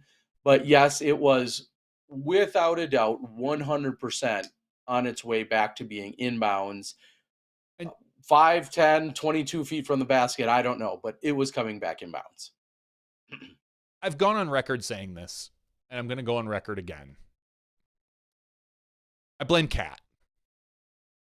100%. Yeah. No, I'm serious. I'm dead serious. Like, if you think that you're going to be throwing over an out-of-bounds area where there might be spectators, you need to know that. You need to warn them before you throw. You need to... It is your job as a competitor, and again, I'm not picking on Cat because we've seen a lot of other players do it, whether it's an umbrella, I guess that was a little different, but whether you're at the Ledgestone and there are people that are on the edge of the OB and your disc skips. Paul Macbeth, I believe, did it at the Tour Championship when he skipped through a bunch of people on the road and he got lucky and went through. If you're going to throw towards or over an out-of-bounds area where there could be spectators, if you look over there like, I'm going to throw over there, there's some spectators, you need to warn them first. Because if you do not do that, then it's on you. Because then, idea is, what if you your probably shot is errant? That's the problem then. Then you're throwing an errant shot. How you can't predict an errant shot. It sucks, but I'm sorry. To me, out of bounds is out of bounds. Almost anything's fair game when it's out of bounds. And I understand our sport is weird. It's not like golf where it's very linear. It's more, I mean, I know there's, hooks and slices on the ball, but for the most part, they go straight lines. They don't usually, for the most part, go over a lot of spectators. Our sport is a little bit more different. It's much less linear in that you're more horizontal, so to speak, where it's big swings, and a lot of our swings are up high and over spectators. But I just keep feeling like we can't predict where our spectators are always going to be. So it's up to the players to understand and try to let people know. I mean, because if that was an errant shot by Kat, how can she be upset? I mean, again, I don't know Kat's feelings about it. How can you be upset about that if that's an errant shot that you threw over and out of bounds? Sure, it might have come back in, but clearly that is where she was aiming. Because if she was going to end up 10 feet from 20 feet from the basket, that was her trajectory. That is where she threw. She didn't look at what was there before she threw. She made an assumption based on practice and previous rounds that, all right, this is the angle I want to go. This is where I'm going to be. This time there's a cart there. There could have been a family there. There could have been ducks there. It could have been geese there. There could have been anything. You need to kind of keep an eye out as a player. So for me, anytime a disc goes out of bounds and to come back in, it's on the player to do it. Would it be great if we could always keep people 50 feet from OB lines? Sure. But what happens when someone throws someone throws a roller and it goes 50 feet to the right and it was going to curl back in? I mean, you can only control so many things. So that, again, my personal take on it, a lot of people disagree, but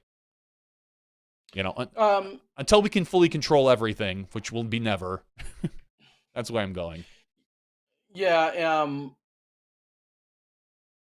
it is very tough because we do have spectator areas, we do have spectator ropes, we do have those types of things that we're trying to keep people away from the play and away from the action. And as you're saying, if they're going outside, and somebody just posted on the board saying, "Well, you're saying you can never throw over OB." No, you can't. But as someone else then followed up and said, when you do, though, you're running a risk. There may be something that prevents it from coming back in bounds. And I mean, that is a pretty good overall take, in that you're bringing more factors into play that maybe weren't necessarily intended. Now, clearly, we see a lot of things happen on the course that a designer or an event didn't necessarily intend, but what happens when a player will get creative or get, I don't know.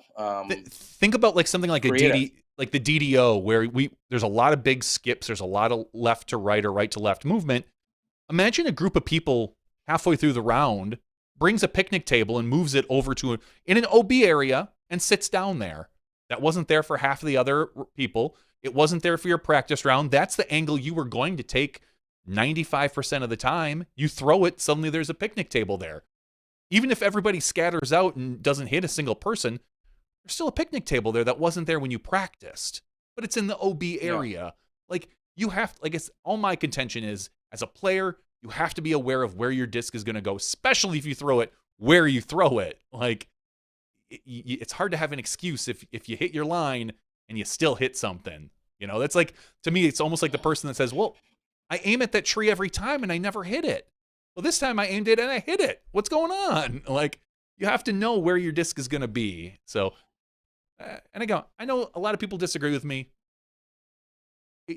I'll say this: that it is obviously unfortunate that in that case, during the FPO round, there was a cart that was on the cart path. It wasn't out in the middle of a fairway. It was on the cart path, which is deemed OB. And when the disc came in, it was inbounds, went over to the cart path, hit the cart, and then remained out of bounds. One could argue, like you're just saying, like, what's the right amount of distance that all spectators at all events need to be away from an OB line? Like that I think is kind of the question. And you and I both know that no matter what subjective distance you make that, as soon as somebody throws 1 foot outside of that, you're going to say, oh, they need to back it up another 5 feet. At a certain point, how much latitude are we giving to just that? I hear what you're saying. Yeah. Anyway, that happened. And that happened, interestingly enough, on hole 10. And later, during the MPO round, on hole 10 is when we saw AB throw an insane shot. I'm just going to say that. A crush. He throws a shot. The cameraman hears and sees it coming, gets out of the way, and just as he barely gets out of the way, just in the nick of time, standing directly behind him, who doesn't move out of the way, is a volunteer who was getting distances for getting Bushnell distances for live and or post production. I I don't know if it really matters. We'll just tell you live and post production. Yeah, I don't think it matters in general. I'll say this: I don't believe that we had on the live one. I don't think we had any distances this week, but he might have been putting it into the live thing and just we weren't using it, or he, possible. Yeah, I mean, ultimately, I bet you it was probably for live and post production in general. So, yeah, so a volunteer who I saw that morning, who had gone out gone out with the FPO round. Before he went out, it was the first time meeting him. I believe he's local to the area, I believe. And he went out, and I just said, "Hey, my only my only word of advice at that time, not that I'm, a Bushnell expert by any means, is I said, maybe if you pick a spot or two, and then a disc lands kind of near that spot, don't feel like you have to go remark it." So, my point is, if you measure from the tree to the basket is 200 feet, and then someone lands what looks like 10 feet from that tree, just do the math. Call it 210 or 190 or whatever it is. And I appreciate that so many people want to be deadly accurate, but let's be real. If there's a 200-foot shot and somebody puts in 192, rightfully so, no one will know the difference. So that was my only word of advice, just because I see a lot of really excited Bushnell rangefinder people who are great, great. I love them. But sometimes I've seen them run to a shot and it's like, hey, it landed right, 9 feet from the other shot that you already did. Just do the subtraction, within a foot or two, people will never know. So anyway, that's the only thing I told him. And he was standing, right next to the catch cam. That disc came in at a distance no one's ever seen before. I don't think ever. And, we say it all the time. If you're turning the catch cam person around who's a professional, if you're getting them to whip around on a wide open hole, that means you threw a smash. Not an just absolute smash. To put it in perspective, not just turn around for our catch cam. It's not like this is a new catch cam. This is the Jomez catch cam. This is a guy who's done it for a year and a half, I believe, maybe 2 years. I'm not exactly sure when he came on the crew. I don't know. But he's very smart, very knowledgeable about disc golf, knows where to stand 99% of the time, clearly. And it surprised him because with the speed that it was coming in, he was in the 100% the wrong spot, the catch cam. And so the Bushnell guy probably relied on the catch cam guy's experience, thinking, I'm in a safe spot. The catch cam guy's here, and it should come up right in front of him. Well, Anthony Barella had a different thought about that and just hammered a disc further than, we've probably ever seen. That thing was going to go 600 plus feet. That's a 712-foot hole. That disc was going to go 600 plus feet. Just the way, amazing shot. And the catch cam dove to the right, his right. Unfortunately, I think kind of left the Bushnell guy out in the wind there, because the Bushnell guy suddenly is like, crap, there's no one in front of me. The Bushnell guy, I think, tries to go to the left. And unfortunately, it catches him in the ankle or the heel or wherever it caught him, hit the ground, rolled into the bunker. And that's where it sat. And I felt so bad for the gentleman. I don't know who he is. I don't want to know who he is. I hope nobody ever finds out his name. Honestly. Yeah, I think it's out there, but I'm not going to say it. Good, thank you. I don't care. You could see it in the guy's face. He put his hands in his head, put his head in his hands, and felt. He felt terrible. Felt terrible. He saw it out of bounds. He knew what he had done, and I just have a hard time. I know a lot of people got on his case online. I have a really hard time doing that. Yeah, it does suck. It would be better if that didn't happen. It would have been better if he was in a different position. But ultimately, it's hard to know. It's really hard to know where someone's going to throw a disc, especially Anthony Barella, when he can throw as far and as hard as he can.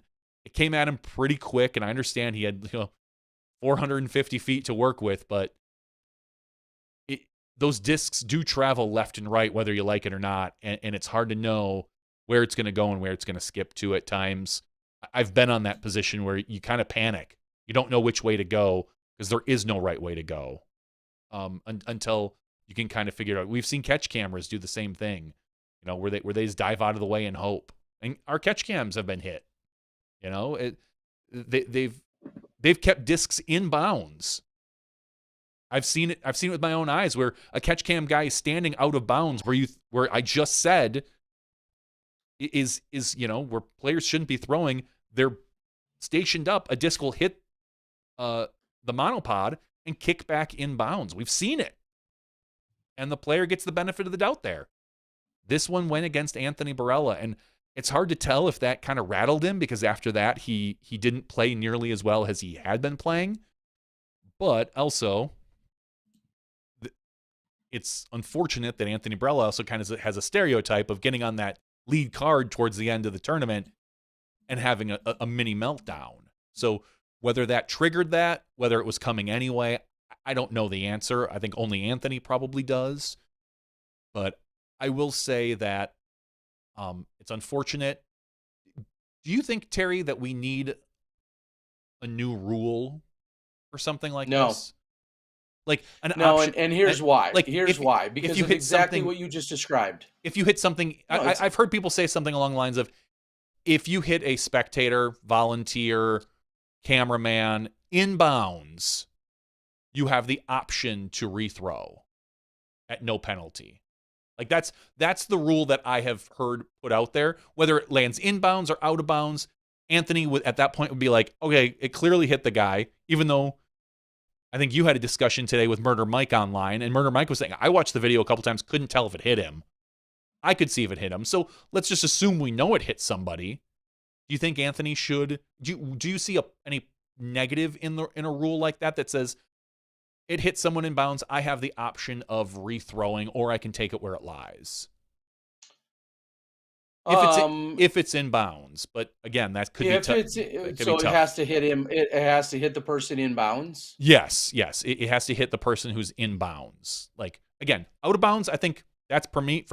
That is a whole separate thing. I mean, let's get really granular. Let's get granular, Terry Bear. I'm standing. We'll use somebody else, even though I look like I could be pregnant. I'm standing on the line over by that cart path. I'm standing. My 2 feet are out of bounds, or let's just my 2 feet are out of bounds. Then you're out of bounds. My 2 feet are, but my kid is hangover style. My kid's on my satchel in front of me because I do look like Zach Galifianakis in some ways. People have told me, which I don't think is a flattering comment. But anyway, but my kid is in my baby Bjorn in front of me, hanging in bounds. I mean, if we're gonna really get nitpicky, let's get nitpicky. And the disc comes up, skips up, hits the back of my kid, who's is in the baby Bjorn in front of me, who's hanging in bounds. Well, my 2 feet are out of bounds. What are we calling there? I kind of call it the tree. Remember the old fake rule where the tree was out of bounds, but it was hanging over and blah blah blah blah. No, I think there's one example. I would designate that as out of bounds. It hits someone out of bounds. Okay, better yet, I'm standing out of bounds. My water bottle, my chair, or my umbrella. All three have been hit in PDGA sanctioned play in the last 5 years. Water bottles, chairs, and umbrellas. I have that sitting 1 foot in bounds. It hits that and goes out of bounds. Does that count? Because it's equipment versus a person? That's a great question that I wouldn't, you're right, I wouldn't have an answer to that one. I don't know. And then what do we count? I mean, you used the example earlier of a picnic table. a picnic table was displaced, a garbage can was displaced, somebody moved something on the course that was only there for some of the rounds, but somebody came to set up, during the round that was clearly, in this case, it was out of bounds, but they've hit it and then, had a reaction accordingly. Like, I don't know. All of these scenarios have sucked when they've happened. Of And every course. time we've said, we've got to fix that. You know what? We got to fix Brent Bartman. I mean, you want to talk about heartbreak? Brent Bartman, with the Cubs and not going to the World Series, blah blah blah blah blah. That whole turn of events, like he was in the stands but reaching over, similar but different, right? Clearly an interference to some degree. Yet, Moises Alou or whomever it was trying to make the play, like. It sucks. I am not denying that it doesn't suck. It sucks for the player. It sucks for the person that did it, intentional or otherwise. I get it. Let's face it. We, as of right now, we have no people interfering with things intentionally currently. Could we in the future? Sure. At that point, now we have to gauge intent. Hey, man, did you mean to leave your chair inbounds? Did you mean to set your water bottle there? I mean, I think it is very difficult for I us agree. to use, and like you said, look at someone standing right on the out of bounds line. A roller comes through, it's fast and furious, it's squirrely, and it hits someone's foot as their toes are right on the OB line. It hits their foot and then plops and stays in bounds. And it had no chance of otherwise coming back in bounds if it hadn't hit that foot. Okay. I mean, there become so many more subjective calls then as to, what was or wasn't going to happen. I don't know. I hate interference. We all hate the interference, of course. I mean, I think it's crazy. If we're going to throw out in a similar scenario, I think it feels crazy that if you're about to putt for your first ever world championships from 19 feet, all you've got to do is make the 19-footer. And if somebody in the crowd has a foghorn and blows it at right when you throw, you don't get to rethrow. Nope. Like, is it the worst thing on the planet? Absolutely. But currently our rules state that's a distraction and you don't get to rethrow.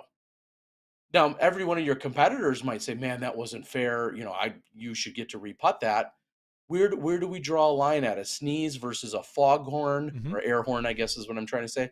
Like, all of those things suck. I totally agree that they suck. I just don't know where you start drawing a line as to what is, and I think that's what a lot of people say is, well, interference. Well, interference to what degree? It's a tough line to draw. That certainly is the case. And I don't have a feeling either way. Right now, I don't mind the rules the way they are.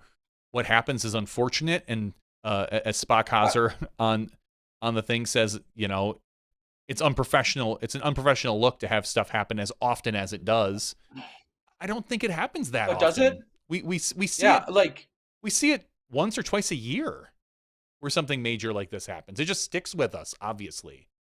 Correct, because it's impactful and it's in the spur of the moment, and it's being highlighted, or it feels like that moment when really, we all know that, you gaffed a 12-foot putt on hole 7 that you should have made.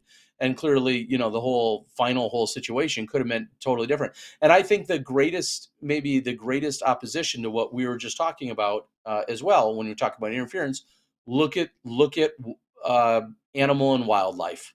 Like, Paul hits a goose. Paul hits a goose. Someone hits one. Henna nearly Randy Johnson's a goose during round number 1. She did nearly Randy Johnson that thing. Sure. Let's say she just connects with it. Like, that's the worst luck in the world that she couldn't avoid. The goose, doesn't know better.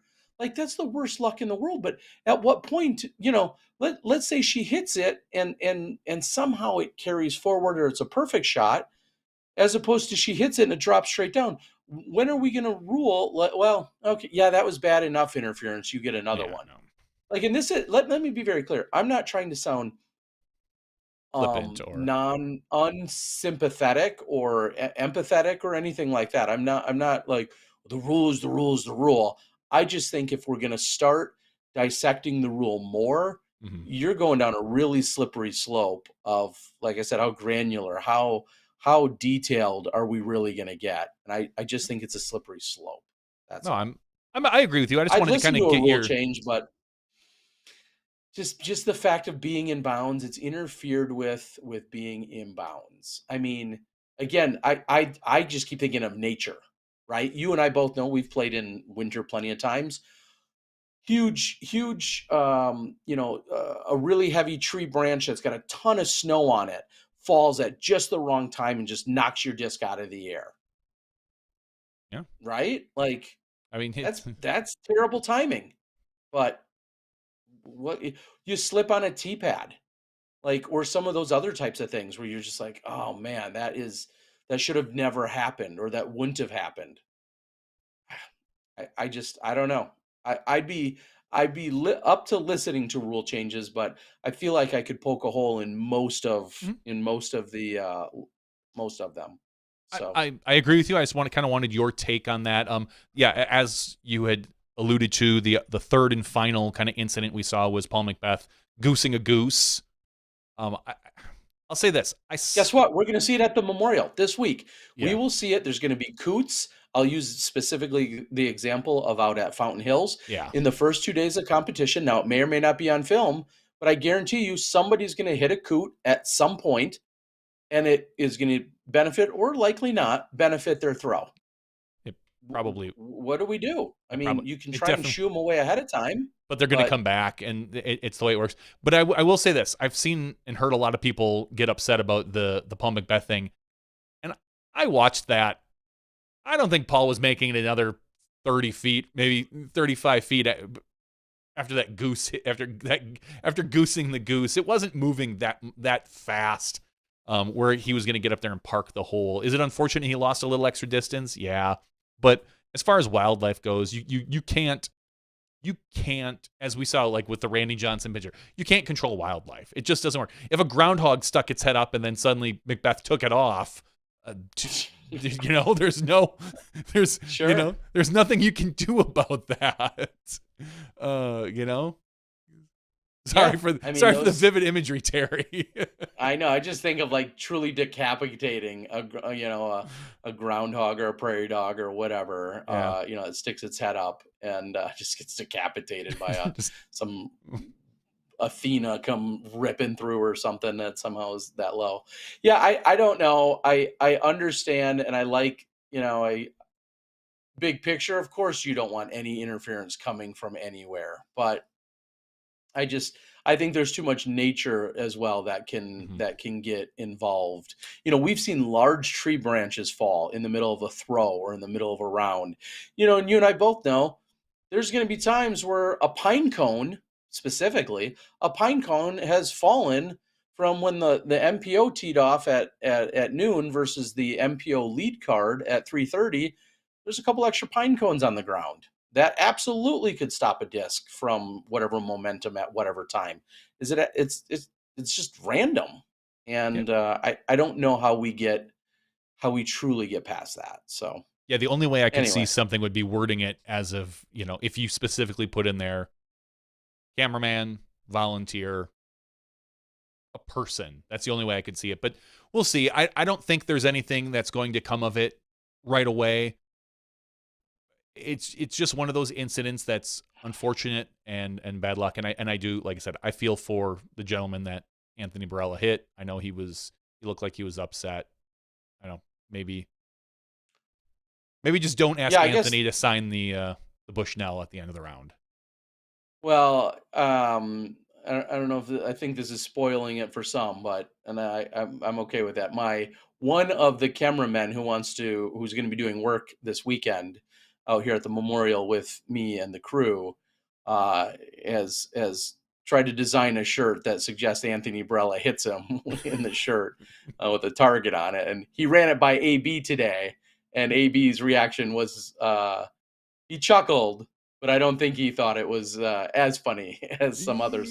Like now a random person in the crowd, maybe, but being affiliated with me on a filming crew, I have vetoed that It's that still play. it's still a little too fresh. Like if someone Too soon, as they say. if this same gentleman came up next to LVC and was like, "Hey Anthony, can you," at that point, or better yet, make socks with little targets on them and give them out or something. But Yeah, but yeah, no, it's still a little too fresh for that. So this goes hand in hand with our the guy that told me at the press conference he just keeps it real. Drew Gibson then marketing and selling sweatshirts to I don't want to say to commemorate. I don't know if that's the right word, but to in some way depict this scenario. It sounds like that created a hubbub today. Is that what all the cool kids still say is hubbub? First of all, every cool kid says a ruckus. Yes, Donnybrook. Yeah. So correct. Drew Gibson released a sweatshirt today, or announced a sweatshirt. I don't exactly know how Drew works. That just said 4 on it, which honestly, in and of itself, is a fine sweatshirt. It's a great sweatshirt. Like, I think it's actually a really good idea, and I think it's sure. It's kind of clever. It was the way he marketed it that really rubbed some people the wrong way. And I'm of the nature that in general, I tend not to hold too many things sacred, including this. I feel like you need to have a sense of humor in life. It's an unfortunate incident, but I do believe that the way Drew marketed it was more or less, hey, this is to commemorate my boy AB, who hit a spectator, who basically, and then he went on with some, I felt, slightly negative hashtags, like, move or get off the course or something like that. I didn't like that particular part of it. I think Do you feel like it had a demeaning and or derogatory tone toward the volunteer / slightly event? Not necessarily the event, but maybe to the volunteer slightly. Like it singled somebody out, which I'm usually not a fan of. And was a little too direct for me. Okay. I felt, again, the actual sweatshirt just saying 4 on it. If he had perfectly just fine idea, right? I honestly kind of like it. And I don't say that about a lot of Drew's design ideas usually. I kind of like it. Well, that's because you're not cool like Drew. That's fine. I don't have to be cool like Drew. I could never pull off cornrows. So it sounds like he couldn't either. So they wouldn't stay in his hair. I didn't love the post, to be honest. I didn't. And I'm not one to get up in arms about it, and I'm not going to. I know that the event itself took it pretty seriously and made a post. The LVC went out and more or less kind of scolded Drew and said, "Hey guys, this volunteer, I believe they had said, according to their post, had said that all he did was do his job, listen to the media crew, and was out there and had an unfortunate incident, and that we shouldn't be ragging on him, more or less." And I agree with that. So, I mean, it's Drew. I kind of take everything that Drew says with a grain of salt and just roll my eyes in general. But, I mean, I don't know. Yeah. What, give me your take on this. I mean, I hadn't fully read out all of it, to be honest with you. I will absolutely echo the idea that a sweatshirt that says 4 clearly could apply to golf, to disc golf, whatever. I love the idea. I think it's a perfectly fine sweatshirt idea, but like you said, it's not just that it was too soon. I won't go with that. No. It's that it is, as you said, it felt like he marketed it directly as a result toward at the expense, so to speak, of this one individual. And that is where I think a lot of people certainly took frustration with it. And everyone can argue all day long. There's been plenty of arguing online already. We don't need to do any more of it as to whether or not the guy was in the right spot, whether or not, to what degree of criticism he should be getting, if any. Everybody can argue your own opinion as to all of that. But the fact that we saw, then this, well, seemingly this monetary attempt to then continue to drive the point home or to make poke light or poke fun at this guy. I think that's where a lot of people certainly lost favor of the And, idea. Like, and like yeah, I said 10 minutes ago, if Drew was clever, it'd be socks that said 4 on them, not a sweatshirt. The guy didn't get hit in the chest, got hit in the ankle or well, the shoe.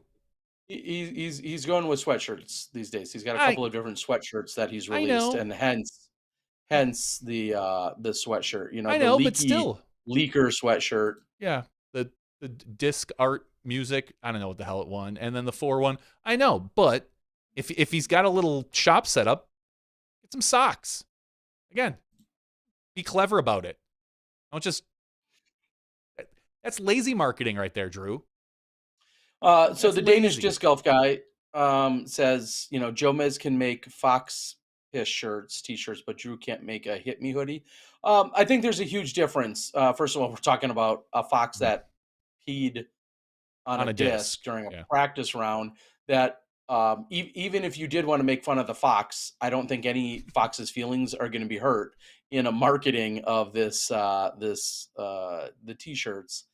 And I think I just don't think those are even a fair comparison whatsoever. No. You're talking about a funny situation in nature, very unique, odd situation in nature, as opposed to something that dealt with an individual.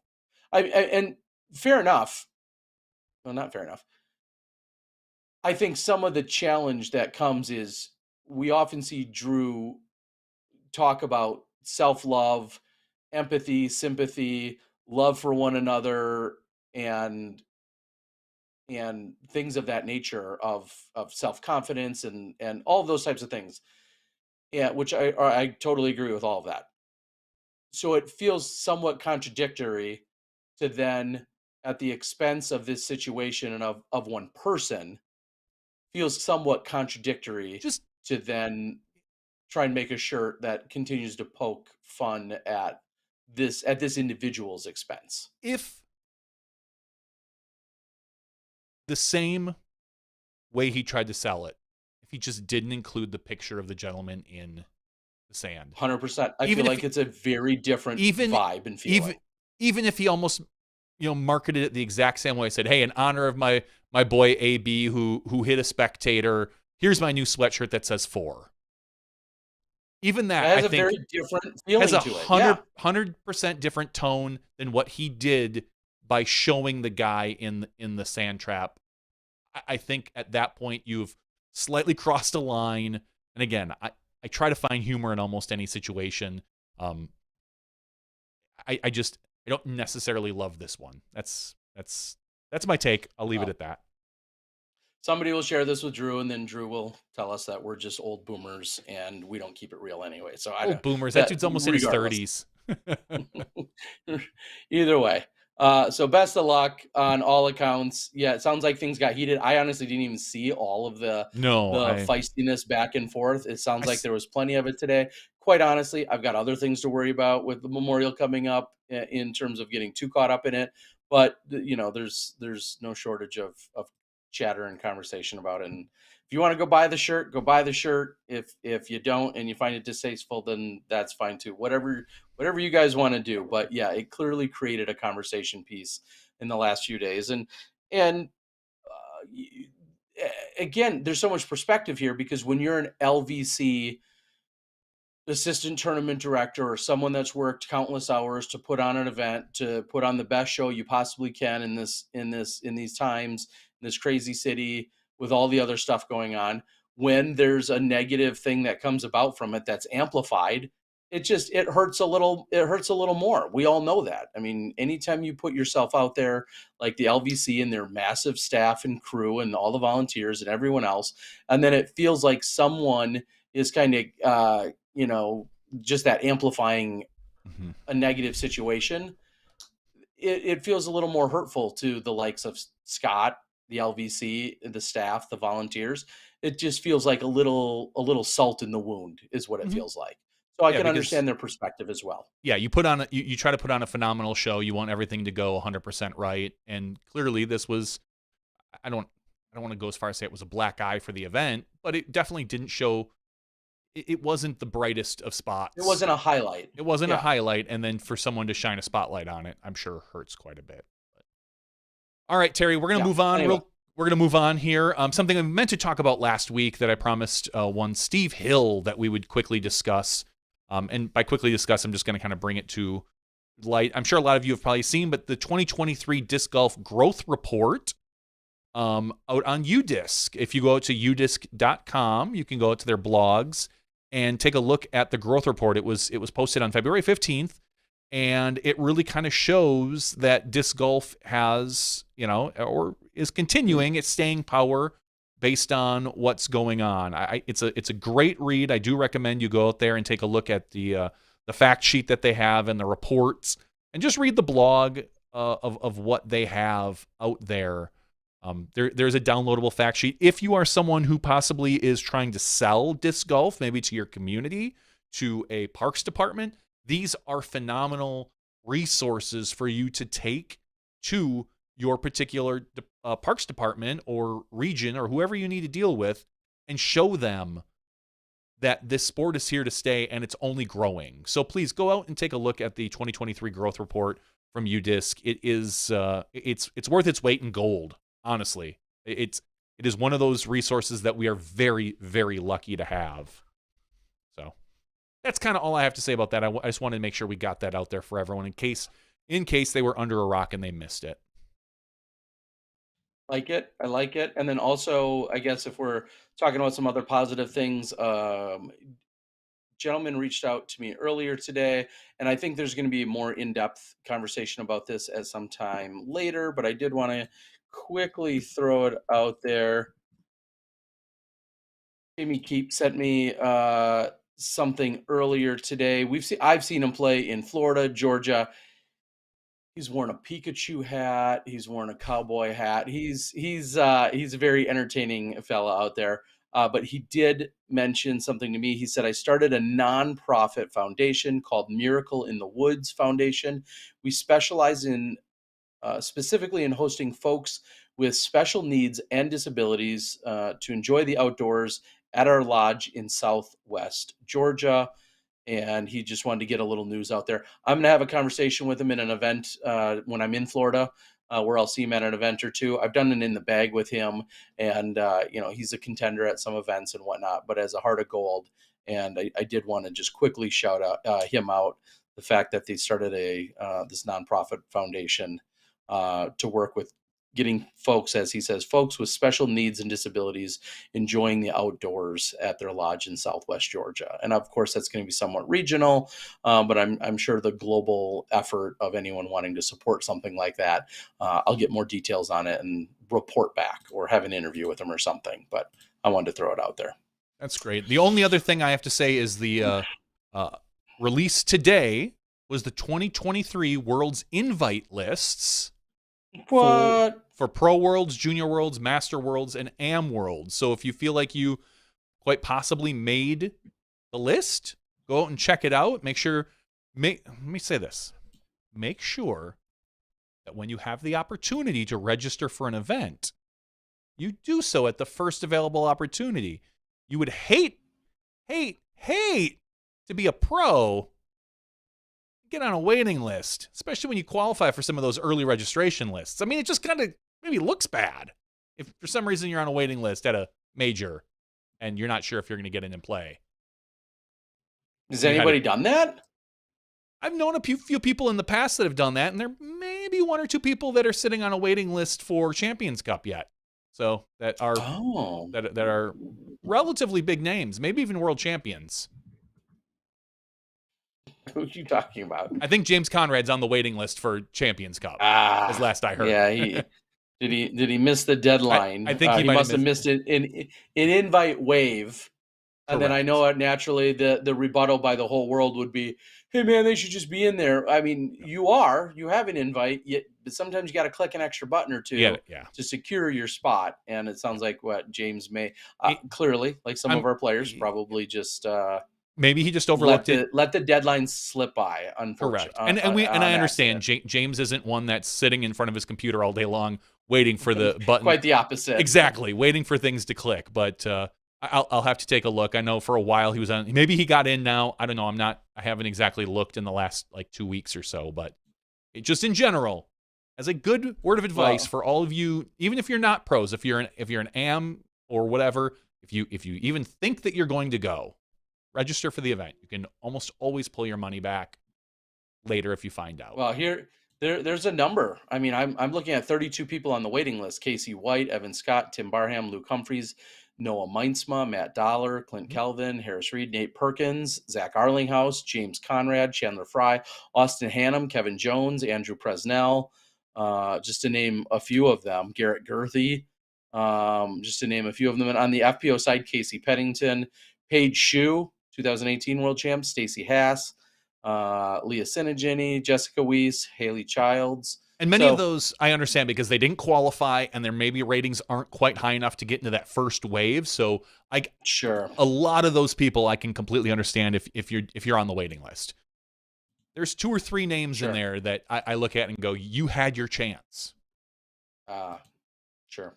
But ultimately, just a good word of advice because I know if that stays the way it is, when the event comes up, you're going to hear the naysayers be like, just like you said, these people should just be let in. And it's like, no, they shouldn't. So. Also within our purview, but not maybe, and you feel free to chime in more. Some of the other big news that I have not touched, largely because the news cycle has been so big. We saw a lawsuit, and was that even before our podcast last week that we saw the lawsuit? Maybe it was since then, but the lawsuit of Natalie Ryan. I have not read. I haven't even gone as far as reading it, unfortunately. I haven't either. But the gist of it is that, from what I understood, is that lawsuit was being filed from Natalie Ryan, officially been filed from Natalie Ryan, and then naming the OTB Open, naming the tournament directors, which are Sean's. I think they go by 1,000 rated, or OTB Open and 1,000 rated, and then maybe DGPT and PDGA as well. I'm guessing both those 2 entities. I think. Yeah, yep. And I almost don't even want to carry on any farther because I simply do not have any other knowledge other than what I briefly heard secondhand. But yes, and it sounds like, honestly, there's been a couple other podcasts and people that I think have probably already talked it to death. So that at this point, there's not much you or I are going to add to it. But I will make of note a couple quick things. One, I'll just flat out say it. You are a piece of shit if you send anyone a death threat, no matter of any category of ethnicity, race, person, like any kind. Obviously, you're just a piece of trash. And then some. Natalie Ryan posted on her wall or on her Instagram yesterday. She posted a screenshot of essentially a death threat that had been sent recently. And I don't care where anyone falls on any political or sexual or any other spectrum of any kind on the planet. Just at no point, no matter whom you may love or hate, death threats are just obviously absurd. And so she had posted that. And also then of news, I would say, is that because this event this weekend that I'm at, the Memorial, Natalie is eligible to play per PDJ rules. She is eligible to play here at the Memorial this weekend. I'm sure that will be received with some criticism, and I'm sure that will be received with some praise.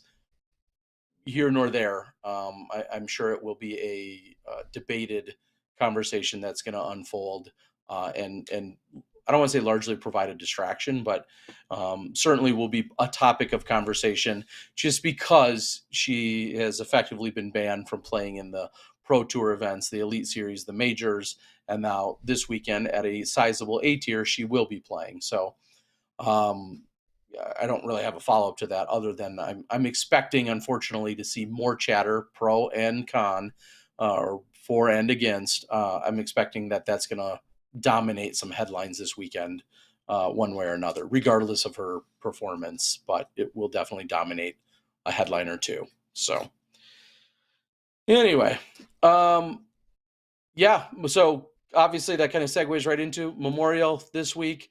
We've got a bunch of cameramen. I have a bunch of cameramen coming in largely from the Midwest this weekend. I'm going to do my best to get as much coverage out as we can. I want to make pretty clear that I have no official promises to be made. We have no official contracted obligations to make.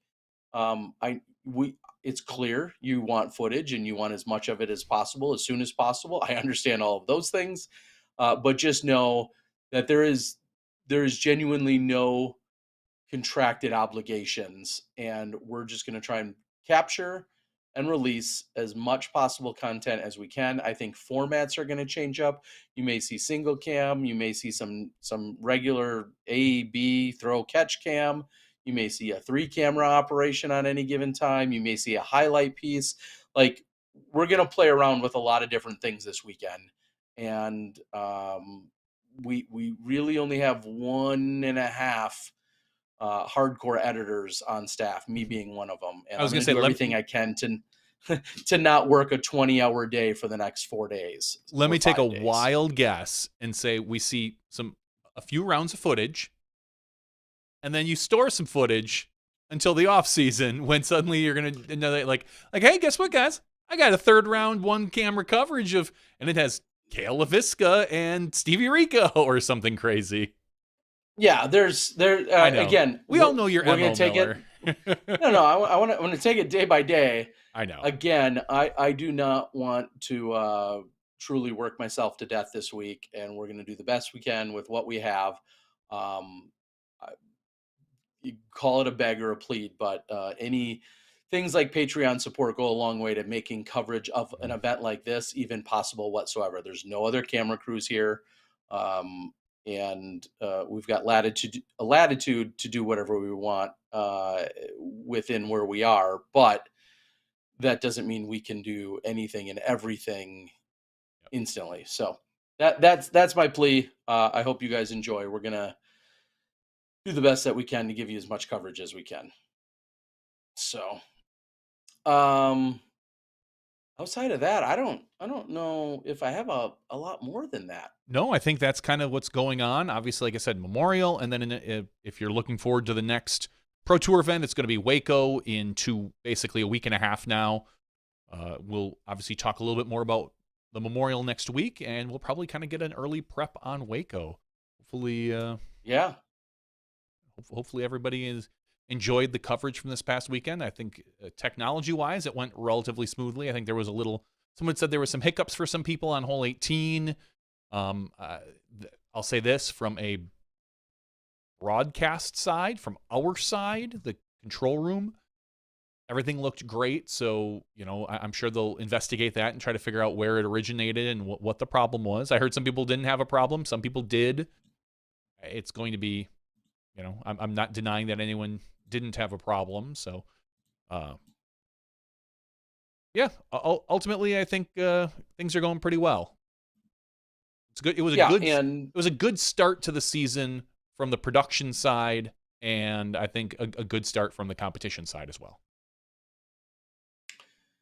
Yeah, I agree, and we saw some other things that we didn't really touch on. Somebody just asked in the comments. The FPO, obviously, we saw the announcement of having FPO over on Jomez. Not only that it's happening, but then also that the 2 Hot Geese are your FPO commentators. And seems like they were, not surprisingly, they were well received. The little bit of feedback that I did see or come across seemed to be largely positive, almost exclusively positive. In fact, again, not surprised by that. And it is kind of funny to think, and I know there was some confusion, a lot of people asking about the backstory to why they're called 2 Hot Geese, but it's funny to think that was 3 years ago to the weekend, even 3 years ago to the event on your channel. It was on my channel, but it was February of 2020. I had just come back from Thailand, and then too, just come back from Thailand. Las Vegas was kicking off our year. I believe it was still in NT on the national tour at that point. And yeah, it was. And I had been contracted by Innova directly that the Disc Golf Guy channel hosts or produces the FPO coverage. I made the biggest mistake of that weekend was staying at this Silver Sevens. I don't ever recommend anyone do that in Vegas. But me and Matt Graham from the Nick and Matt show, we were the two cameramen and editors. There are mortal enemies. What's going on? Oh yeah, those guys. And Matt and I, had put together the edits and everything else. And I had reached out to Madison and I said, hey, how about you and Erica come do commentary? And I had taken some B-roll during the intro of, go figure, the geese out on the course. And as they were watching it, I think I had geese in multiple intros for that exact reason. And they picked up the name, Two Hot Geese, or ran with it after they wondered if I was implying that they were two geese on the course. Because their names came up over the geese B-roll. There were two geese, two names. That's... So for anyone wondering, yes, that's the bigger backstory. I know some people had asked and they had shared that story. So no surprise again. And I've done some other practice round stuff with them in the previous few years on my channel, where I've lent them my camera. They shoot a practice round. I do the edit and we put it out. So it's been an honor. And then, of course, they worked with GK Pro, who worked so tirelessly last year to provide all the FPO coverage. I haven't looked at the stats and the numbers. I'm looking at them right now. Yeah, what's it look like? Well, it looks like day one this is for the FPO coverage on the Jomez channel. Day one, round one, really good response, almost 100,000 views on the front 9, and then the back 9 dropped about 50% down to 44,000 views. The rest of the weekend, though, I don't feel it's much different than the GK Pro numbers, because you're looking at and I think the GK Pro numbers averaged anywhere. Sometimes they would get 10,000, sometimes they get 40,000. I think it just depends on who was on the card and the event. But these are pretty consistent, right at between 30 and 40,000 views for each video. Relatively speaking, the MPO are getting 160, 130, 150, right between 150 to 160,000 views. So, I mean, the FPO coverage is getting a fourth to a fifth of what the MPO coverage is. So, I will say, moving it over to Jomez, it seems like it's a little bit more consistent as far as what the views they're getting at a little bit higher a rate, but not to the extent that what some people thought it was going to get. Some people were thinking they were going to average 80, 90,000 views. Just based on the number of subscribers Jomez has, but we're seeing that it's still sitting around 30 to 40,000 views. So maybe that goes up when people kind of start to realize how good the commentators and such are, and we'll see where it moves from here. But that's where that stands right now. Okay, yeah, and I would expect a lot of those numbers to climb throughout the season for the viewership on the FPO side. But, are we going to see it consistently be half, consistently be 2/3? I think that's a little bit of I'd love to see it be equal or greater or whatever. But I think the reality is we're not likely going to see it. And I'm guessing maintain more than half of what MPO does. And granted, these numbers, you have to understand, for the most part, it was kind of felt like after the first round, Kat had this event in the bag. That she was playing very well. It didn't appear that anyone was going to catch her, so maybe that pushed down the views after day one a little bit. For some perspective, I think it was day 2 or 3. Mo had said that we were just over 50% of the views for FPO and MPO. So the FPO was just over 50% of what we were getting for MPO. So not bad. But that's a perspective on, live versus post and live versus live and MPO versus FPO, just in general, just so everyone kind of has a good idea. Yeah, it'll be interesting to, again, just to see how it shakes out or continues to shake out throughout the rest of the year. I think that's about all that I have. Yeah, I know you need to get some work done. You said you might even need to pick some people up from an airport. So we'll probably forego an after show tonight. But next week you're going to be back in the studio. Is that right, Terry? Unfortunately, for All the right. first time in 5 weeks. I know. I'll So be here next 6 week, weeks. I think what we're going to do Unless I go to is Thailand. no, you're not going to Thailand next week. I wish I was. I think next week we'll do a big giveaway show because we have a lot of giveaways. We got like 4 giveaways that we're due. So we'll kind of maybe spread them out throughout the show rather than just putting them all at the end. And we'll just do a massive giveaway. So if you would like to be eligible for that giveaway, you can sign up at patreon.com/smashboxtv. And next week we're going to be doing a lot of giveaways. And we'll just get that kind of get that ball rolling and back on track. Yeah, and again, somebody reached out to me just today saying they just had received their Patreon disc for the year. Ooh, nice. They had asked specifically what they are, and they were either you got a steady or a steady BL, or one of each, or whatever the case might be. But they were steadies from DGA this year, and yeah, so because some people are saying there's like they couldn't find any marking on them whatsoever. So very, very valid and fair question. Then I hadn't thought about that, but steadies or steady BLs are what we're giving out to all the Patreon subs. If somehow you didn't get one and you or two, you absolutely know you for sure should have. I do have a few that were returned to sender that are back at my house that I haven't been able to address because I haven't been home in a few weeks. But we'll get those taken care of, or I may have to reach out to you. Somebody said today they only just got theirs recently because they had moved, and somehow it finally got forwarded on to them, even though they were sent out weeks ago. And I said, well, that's also a great reminder. So for everyone out there, if you're a Patreon subscriber, please update or keep your address updated within Patreon because you could win a weekly prize. And if we pull straight from your address on the weekly prize drawing, we wanted to make sure that it gets right to you. So that's right. So next week we're giving away nothing but either DX Eagles or LVC Firebirds. Take your pick. Yes, they're worth about the same. So it just depends similar. who you ask. You know, value is in the eye of the beholder. So sign up at patreon.com/smashboxtv and be eligible for our giveaways. Yes, that is a good idea. And this week, as you guys can imagine, every single round, I'm going to have some form of a giveaway. So just plan to do all, like I say, the YouTube things, like, share, subscribe. But then also, I'll probably challenge you guys with a comment or a question every single round, every 9 holes that we release. Even if I don't remember to put it in there, leaving some form of comment will always make you guys eligible. So just prep for that. Hope you enjoy the action this week. We're going to work our asses off, honestly, to try and get out as much as we can in whatever timely fashion that is available. So looking forward to it. Terry's channel is the Disc Golf Guy on YouTube. Go check it out for the Mario coverage. Yes, please go check it out. I'm not going to announce them. Maybe I can.